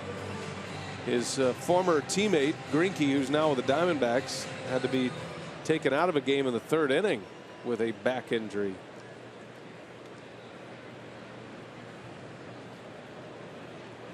Two aces having their physical troubles right now. Yeah, as far as just general baseball, you hate to see that because both of those guys were throwing pretty well. Greinke got off to a slow start, but has been dealing lately. A couple of the Mets pitchers are banged up as well. Steven Matz is having some trouble. Syndergaard missed a start. Tough to stay healthy through a major league schedule. Diamondbacks have been a major disappointment so far this year. A lot of baseball to be played, but what are they, 8 games under 500? Arizona at 36-44, 13.5 back, and they've lost 4 in a row now.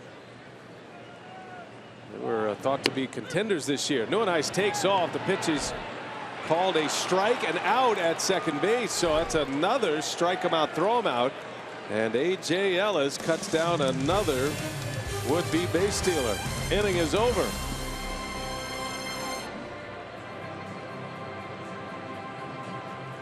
And we're going to take a look at this one and on replay. Craig Counsell coming up with a decision, thumbs down. And our rehearsal went perfectly. Inning is over.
4th inning. Junior Guerra pitching well. Hey, a reminder, you can catch Colin Cowherd and Jason Whitlock's new show on FS1. It's called Speak for Yourself, and it airs weeknights 5 p.m. Central, only FS1.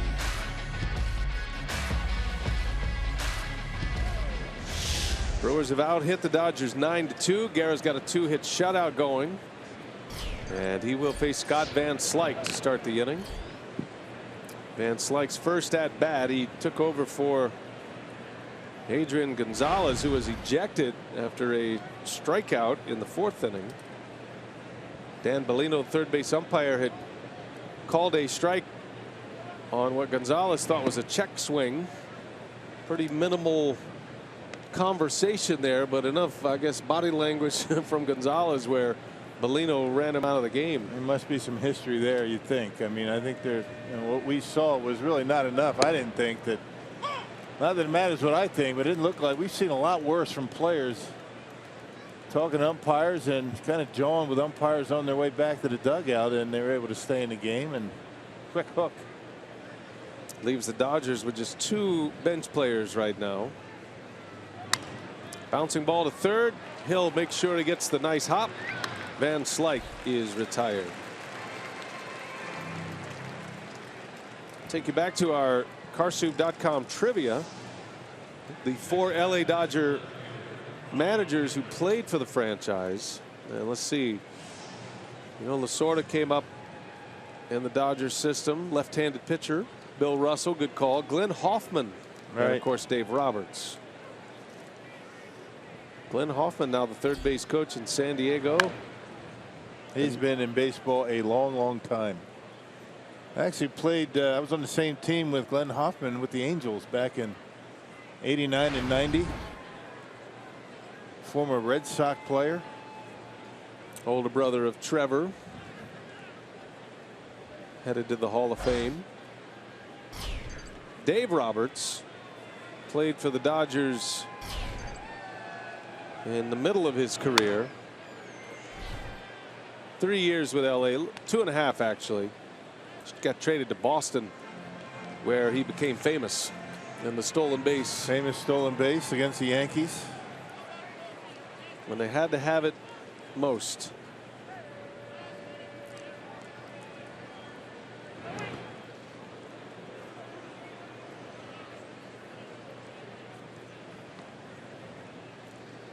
Tommy Lasorda, pitchers in the pitcher in the Dodger organization, never made it to the big leagues.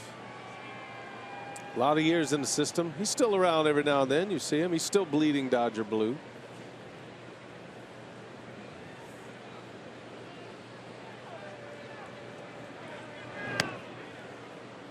We see Tommy every now and then. He's part of the group that goes around. He and Joe Torre involved, and Michael Milken with the prostate cancer research across Major League Baseball.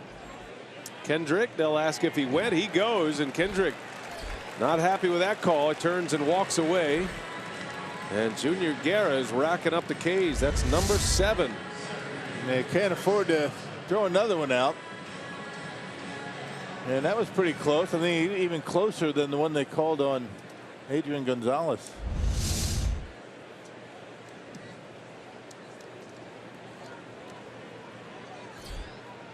Seven punch-outs for Guerra. Here's Trace Thompson.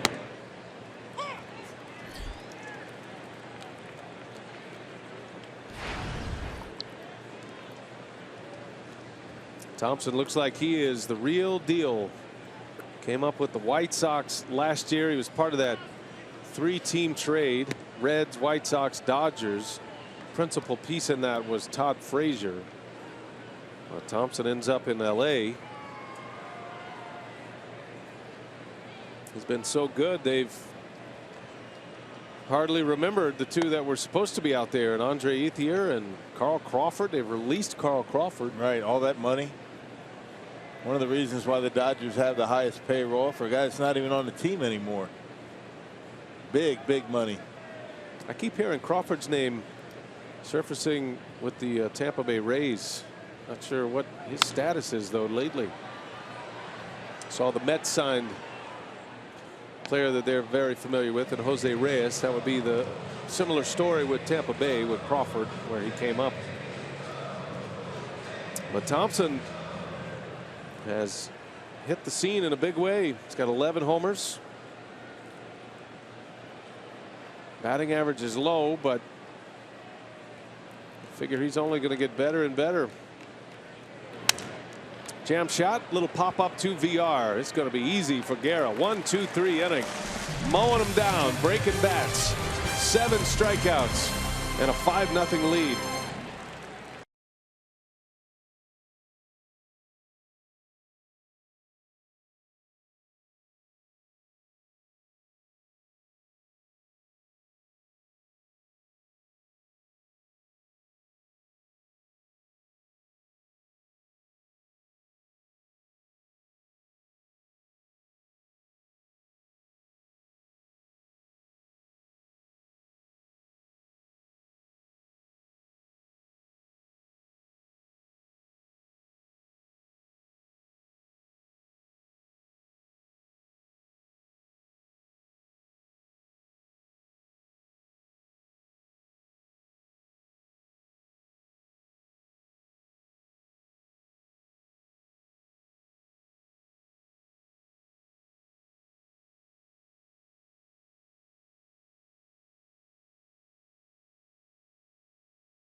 Baseball on Fox Sports Wisconsin is brought to you by Miller Lite, the original light Pilsner. Cheers, it's Miller time. Ball and glove logo on the hat. Brewers getting a gem from Junior Guerra. 2-hit shutout through 7.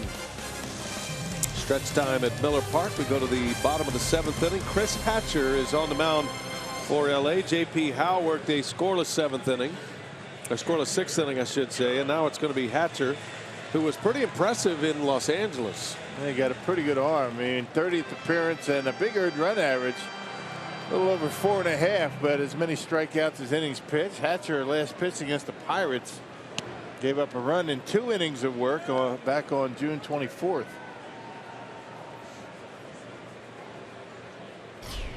Junior Guerra will lead off. Has a hit tonight. Singled and scored in that 5-run 2nd inning. All of the runs coming in 1 inning. 5 runs, 6 hits. Neuenhuis with a 3-run home run. Ryan Braun had a 2-run double with 2 outs. And Guerra strikes out on 3 pitches, 1 away in the 7th. Hey, kick off your mornings with a personal wake-up call from Mr. Baseball with the Bob Uecker talking alarm clock given to all fans in Miller Park next Sunday, July 10th, as the Brew Crew concludes its series with the Cardinals. That's courtesy of Toyota.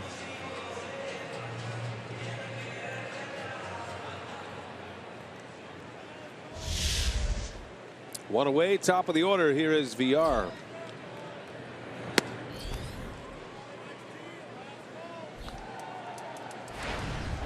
Jonathan is 2 for 3 tonight. Singled and scored in that 2nd. Had an infield hit his last time up. Chopper over the mound. Going to be a tough play. Utley bare hands. No throw. And VR is on again with an infield hit. 3 out of 4 tonight for the Brewers shortstop. And just put the ball in play when you can run like VR. And the last one went to first base. Van Slyke not able to make the play. This time Chase Utley doesn't even bother throwing because of the speed of Jonathan VR. Once that ball got over Hatcher's head, you knew it was going to be a tough play.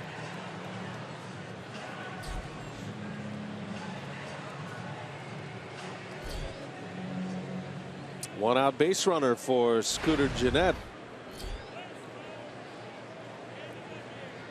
Scooter hit the ball right on the nose his last time up, but he lined out to first. Ended up as a double play. He's under this one. Seager, the big shortstop, is back, and he's got it for the out. 2 gone in the inning. Ryan Braun coming up. He's hit 12 home runs this year. He's on the Powerball home run leaderboard. Carter with 19. Chris is among league leaders in that category.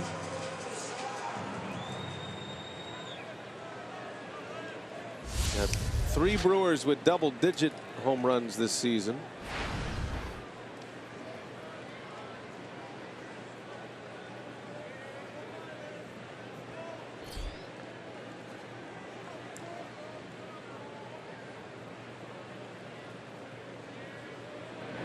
And Braun hammers one way back right field. Puig looks up. Goodbye. Home run number 13 for Ryan Braun. Opposite field smash. A 2-run shot, 7-0 Milwaukee. Braun has 4 runs batted in. Yeah, just incredible power to right field, and that was a line drive out of here. Well, he's something else. 95-mile-an-hour fastball from Hatcher. Pretty much the same location that he hit his double with the bases loaded back in the 2nd inning. This time, able to get under a little bit more and more down into right field and drops it into the ATI zone. 7-0 Crew. First home run for Ryan Braun in 11 days. Homered against Casey Fiend of the Dodgers at Dodger Stadium back on the 18th of June. And he's got number 13 here tonight against the Dodgers, this time at Miller Park. He's having a night. There's 4 RBIs. There's your insurance runs that Darnell Coles has been looking for. Here's Lucroy. Those add-on runs, very important. That really takes the steam out of the Dodgers if they had any at all at this point. Look at the spray chart for the home runs. That's pretty good. What's that tell you? Where do you pitch him, right? Pitch him in, he'll take you out of the yard. You pitch him away, he'll go to right field. He's got a tremendous supply of batting gloves in there. 1 for each home run, I think. Pole-to-pole power, Ryan Braun. What a year he's having. Ryan Braun's OPS right now is .938 after that home run. Yeah. Well, double last night, double in the 2nd inning, home run tonight in this inning. And those are backbreakers too. Both of his hits tonight, driving in the 2 runs with 2 outs. 2-run double in the 2nd, and now a 2-run homer with 2 outs. And whenever you hit a home run, it's always recommended you stand by the hitting coach. He likes it. The player likes it. The television cameras love it. Saying thank you, Darnell, for all the hard work you've put in. Now Lucroy rifles one into the gap, right center. Over to cut it off is Puig, and he's going to hold Lucroy to a single. Puig's got a great arm. Yeah, you don't run on that arm. Lucroy with a single. 3rd hit of the inning. There was a hanging breaking ball that time, and up out over the plate, and look at Lucroy able to center on it. A little bit off the outside corner, goes right with it. And Lucroy's first hit. Dumps one out there in the right, and you might run on a few guys, but not on Puig. Lucroy content with a single. Chris Carter. Carter is 2 home runs off the National League lead. There's a trio of players who have hit 21 this year.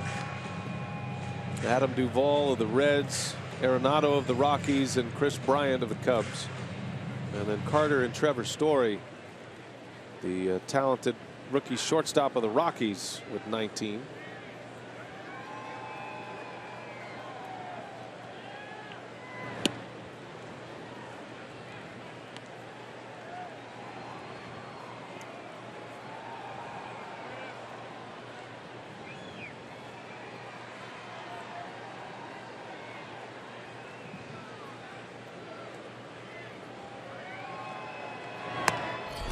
1-2 on Carter.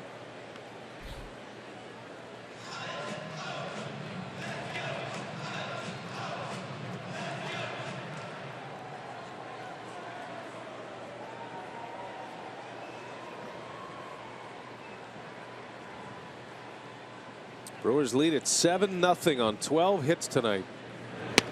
Down goes Carter, a strikeout to end the inning, but Ryan Braun stacking them up tonight. 2-run double, then a 2-run homer, both with 2 outs. 4 RBIs for number 8, and it's 7-0 Brew Crew.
Brewers, Junior Guerra pitching a gem tonight, working on a 2-hitter. He's in tonight's AT&T high-speed replay, Rock.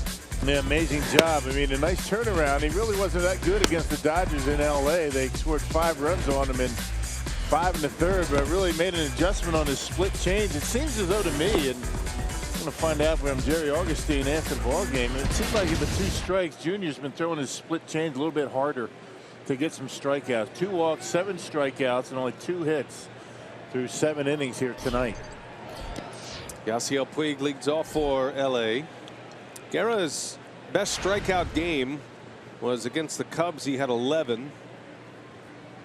Went 7 innings in that game. His best game was his last start. He went 7 against Oakland with 2 earned runs. Puig, a little dribbler foul. This is uncharted territory for Junior Guerra in the major leagues.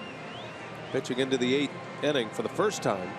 Remember, he was a reliever last year with the White Sox and only pitched in 3 games, and he only pitched 4 big league innings last year.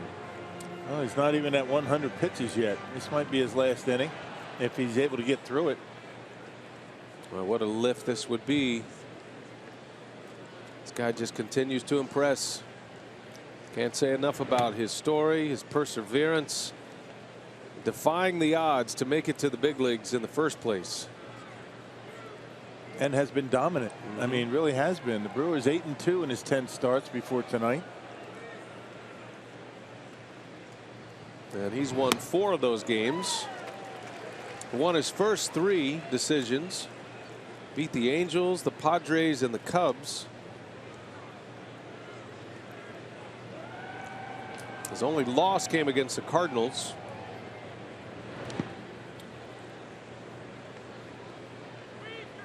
"31-year-old rookie from Venezuela, Junior Guerra."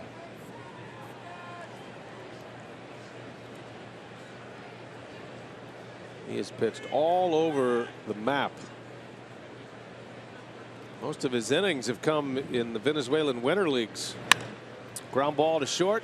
Ate him alive. VR makes the play. You know, when you think about the 2 pitchers in this starting rotation that have been the most dominant as of late, the 2 guys that didn't even start the year in the rotation, Zach Davies, Junior Guerra. I mean, these guys have been terrific.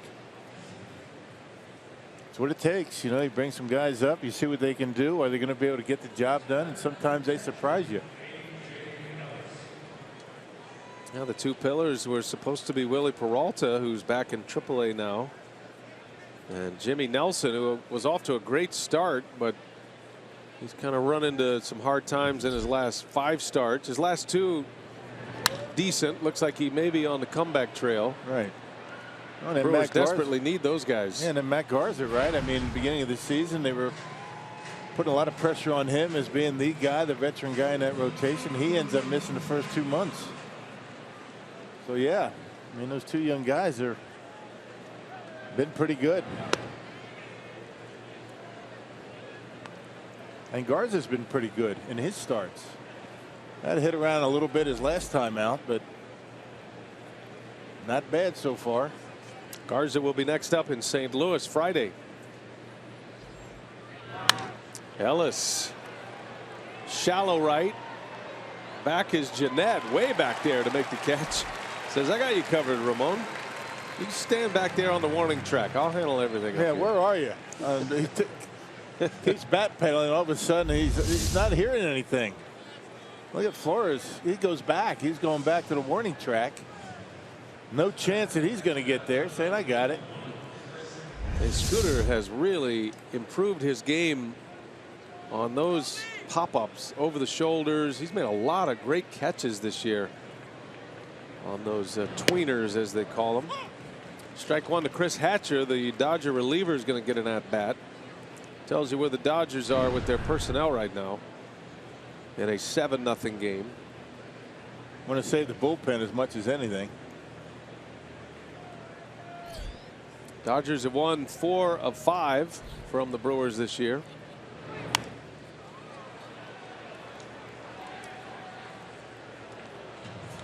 Hey, we want to send birthday wishes to one of our greatest fans, Bingo Betty. Betty Carlson from Jackson. She'll be 89 tomorrow. Yeah.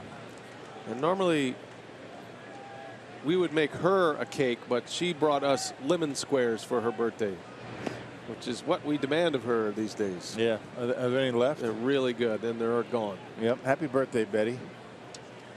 Go ahead and send up another plate for your birthday. Next year.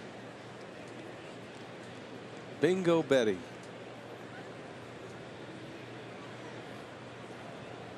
One and 2 to Hatcher.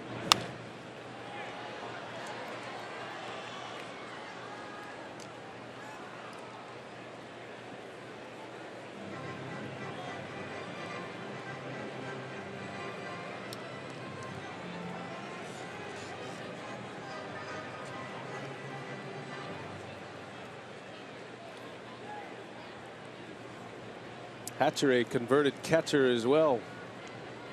Facing a converted catcher. Little curveball, slow roller. Villar fires to first in time. Makes it look easy. Junior Guerra is through 8. Will they let him try to finish this one tonight? That's the only question that remains. He's working on a shutout, a 2-hitter. Great performance tonight from Junior Guerra. Bottom of the 8th coming. Brewers up 7-0 coming to bat.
Garrett, what a performance. 8 innings, a career high for him in a start, getting a big hug from Jonathan Lucroy. Derek Johnson, his pitching coach.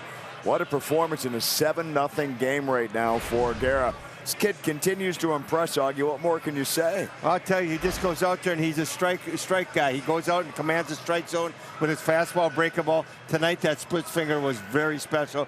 Down in the zone on a consistent basis. All right, hope to catch up with Junior Guerra. We will for sure from the Brewers side. Craig Counsell, plenty more coming up.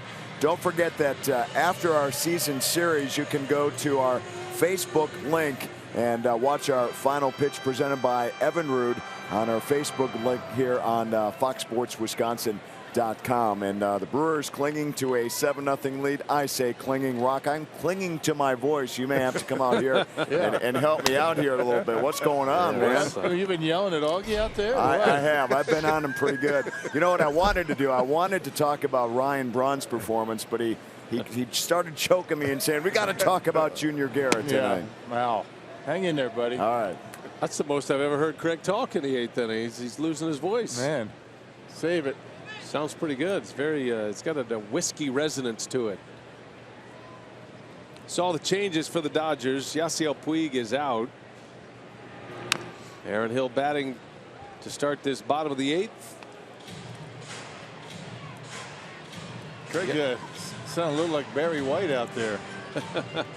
Strike up the band. Well, that should be an entertaining Brewers Live postgame show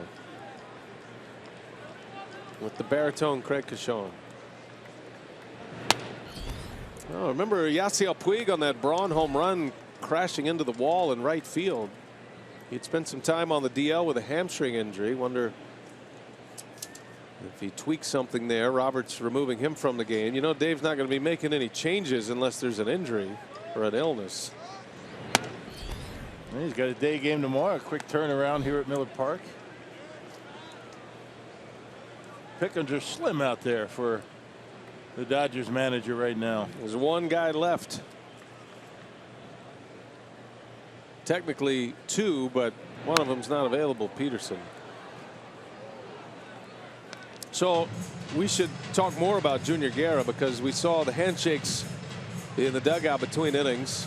Looks like he's done. A lot of times managers will let pitchers continue with a shutout, but I think Junior Guerra has gone from 31-year-old journeyman just trying to fight his way to the big leagues as Hill grounds to short and out number 1. So he's upgraded his classification to a guy who needs to be protected now, and he's out because of pitch count after 8 shutout innings. Yeah, amazing job by Junior again. I mean, he just continues to impress with, you know, the way he's able to attack major league hitters. And, you know, if this holds up, I mean, the only 2 times the Brewers will have beaten the Dodgers were the 2 starts for Junior Guerra, one in LA, one tonight. And the Brewers would go to 9-2 in Guerra starts. That should mean something. Yeah, no kidding. Well, 109 pitches, and again, I mean, as much as he's been stretched out, I think Craig Counsell's happy with it, and I think he needs to get Blazek an inning. I mean, he's coming off the disabled list, hasn't pitched much, and this is a good opportunity to get him in there.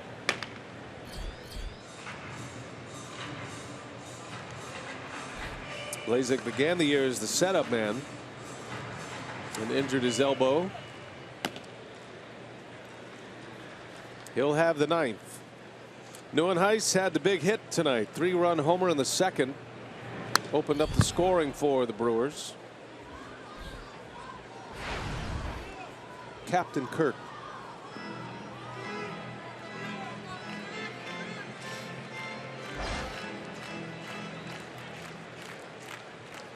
Brock Stewart making his major league debut in front of a lot of friends and family.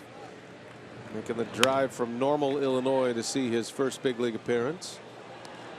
Gave up all 5 of those runs in the 2nd, but he showed pretty well, and you got to give him a lot of credit for bouncing back after allowing 5 runs. He put up 3 zeros after that. Brewers were about a batter away from a knockout punch in that 2nd inning.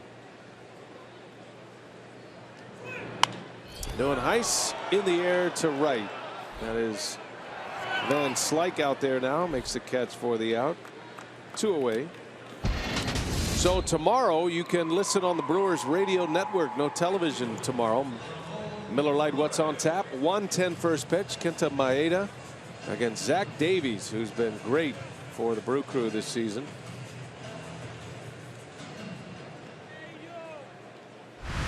Listen to Bob Uecker, Jeff Levering, all across the Brewer radio network. Dodgers television will be here as well. Be plenty of highlights from the game.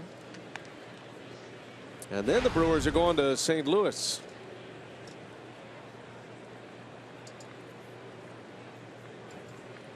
Starting a 3-game series with the Redbirds on Friday night.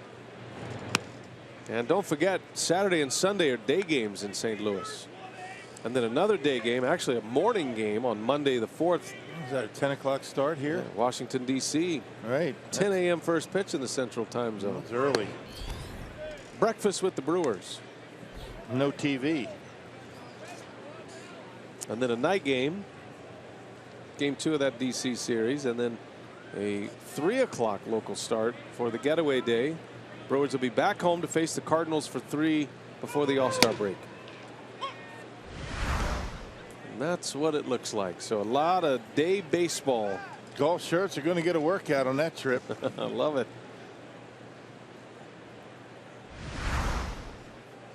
3-1.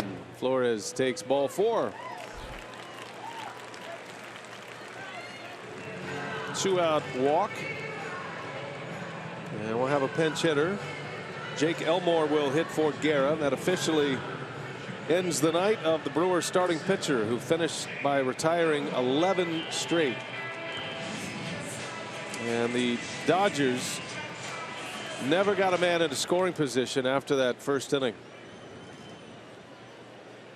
2 walks, 7 strikeouts, 8 shutout innings, only 2 hits. Yep, just what the doctor ordered tonight.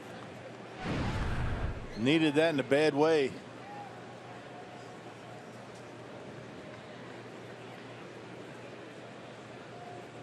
Jake Elmore played his first game as a Brewer yesterday, called up from AAA Colorado Springs.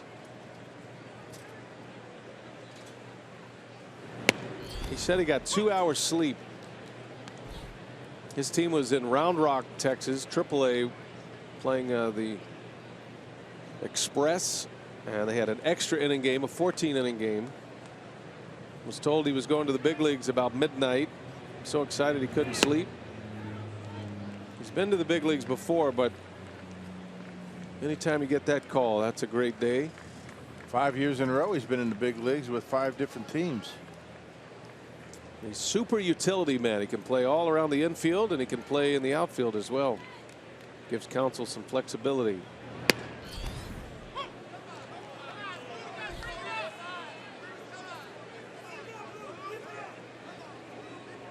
Found his name in the starting lineup yesterday.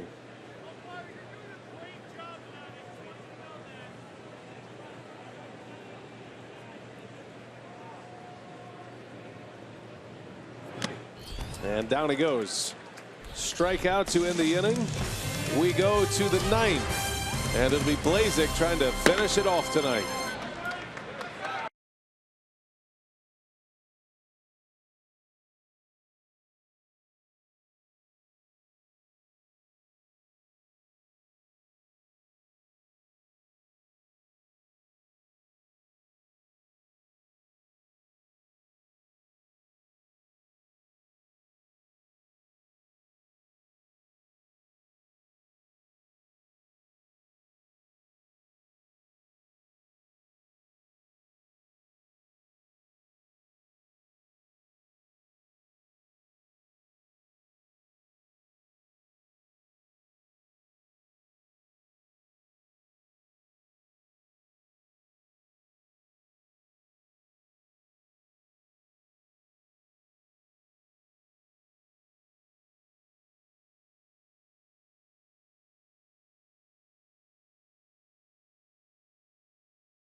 Brewers baseball tonight on Fox Sports Wisconsin, presented by Potawatomi Hotel and Casino. Spend the night with luxury. Beautiful night. Summerfest underway. Great time to be alive in Wisconsin, USA. Michael Blazek on the mound trying to close this one out. 7-0 Brewers have the lead. And Blazek trying to get back to form. Good opportunity for him here. Nick came off the disabled list back on June 19th. He was on the DL from June 6th, or I should say from February 29th until the 19th. I should say May 29th. I'll get it right. You should start that over. Maybe again. I should just forget about it. He had a bad right elbow. And gave up a couple of runs his last time out against the Nationals. That was on Sunday. He'll face Chase Utley to start the inning. Top of the order for the Dodgers. All these close games for the Brewers and the Dodgers so far this year. The Brewers have come up empty many times. They've only won once leading up to tonight's game. And if things hold up, the Brewers are actually going to take a lead in the scoring total for the season series. That's how tight the games have been. 3 one-run games. Been 2 two-run games. But Junior Guerra is the story tonight. He and Ryan Braun and Kirk Neuenhuis doing the damage this evening. Guerra going 8 shutout innings. His ERA drops from 3.67 to 3.25 with his strong performance tonight. Neuenhuis hit the 3-run homer. Braun has driven in 4. A home run and a double. Utley, center field, well hit. Neuenhuis is back, and he'll run it down with ease. A couple of near misses in this series for Chase Utley. Second time he's gone pretty deep into center field. He did it last night. And that fastball out away from Utley. A nice short stroke. He's always had that kind of swing. Taking a peek of the wall a couple of times and able to make the catch. All smiles tonight for Neuenhuis. Been a steady presence for the Brewers. Strike 1 to Corey Seager. Neuenhuis made a great catch the other day, a diving catch against Washington. He's an excellent outfielder. 0-2 the count.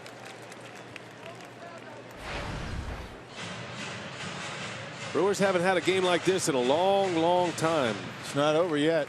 They play a lot of close games typically. That's kind of been the hallmark of this team. Strikeout for Blazek. He gets Seager.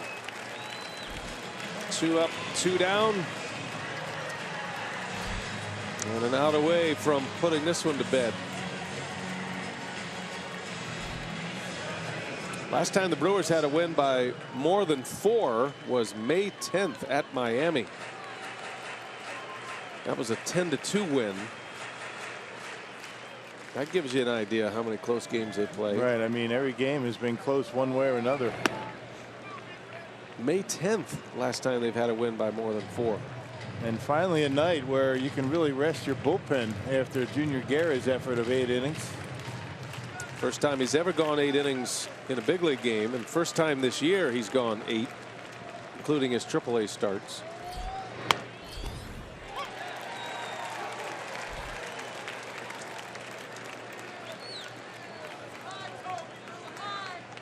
You don't see the managers sit down much, but tonight's a night to do that, at least for now. I think the players need a break and the bullpens need a break. How about the skipper? Right. A mental break. Coaches, yep, everybody.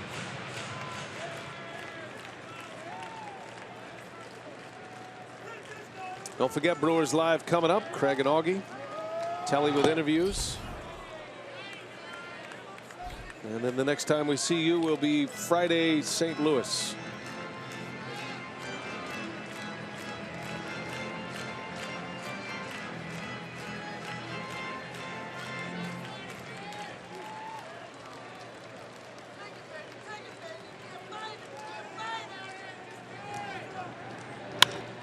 Turner into right, hit well. Back is Flores on the track. He's got it, and that's a ball game. Nice game. Brewers needed one like that. A 7-0 win over the Dodgers. Junior Guerra, 5-1. Neuenhuis drives in 3. Braun with 2 hits and 4 runs batted in. And the Brewers spoil the Major League debut of Brock Stewart. Guerra's now 5-1, and the Brewers are 9-2 with Guerra on the mound this season. What a story. Last game of the series tomorrow. You can catch it on Brewers Radio. Time for Brewers Live. Right now, we send it out to Craig Kishon out in the right field area. We're going to have a good time with Junior Guerra here tonight. Call him Senior. What a job he has done. His numbers tremendous. 5-1 with a 3.25. We'll hear from Craig Counsell, the crew, and the big hitters, Braun and Neuenhuis, all on the way, and get you set for the series finale coming up tomorrow.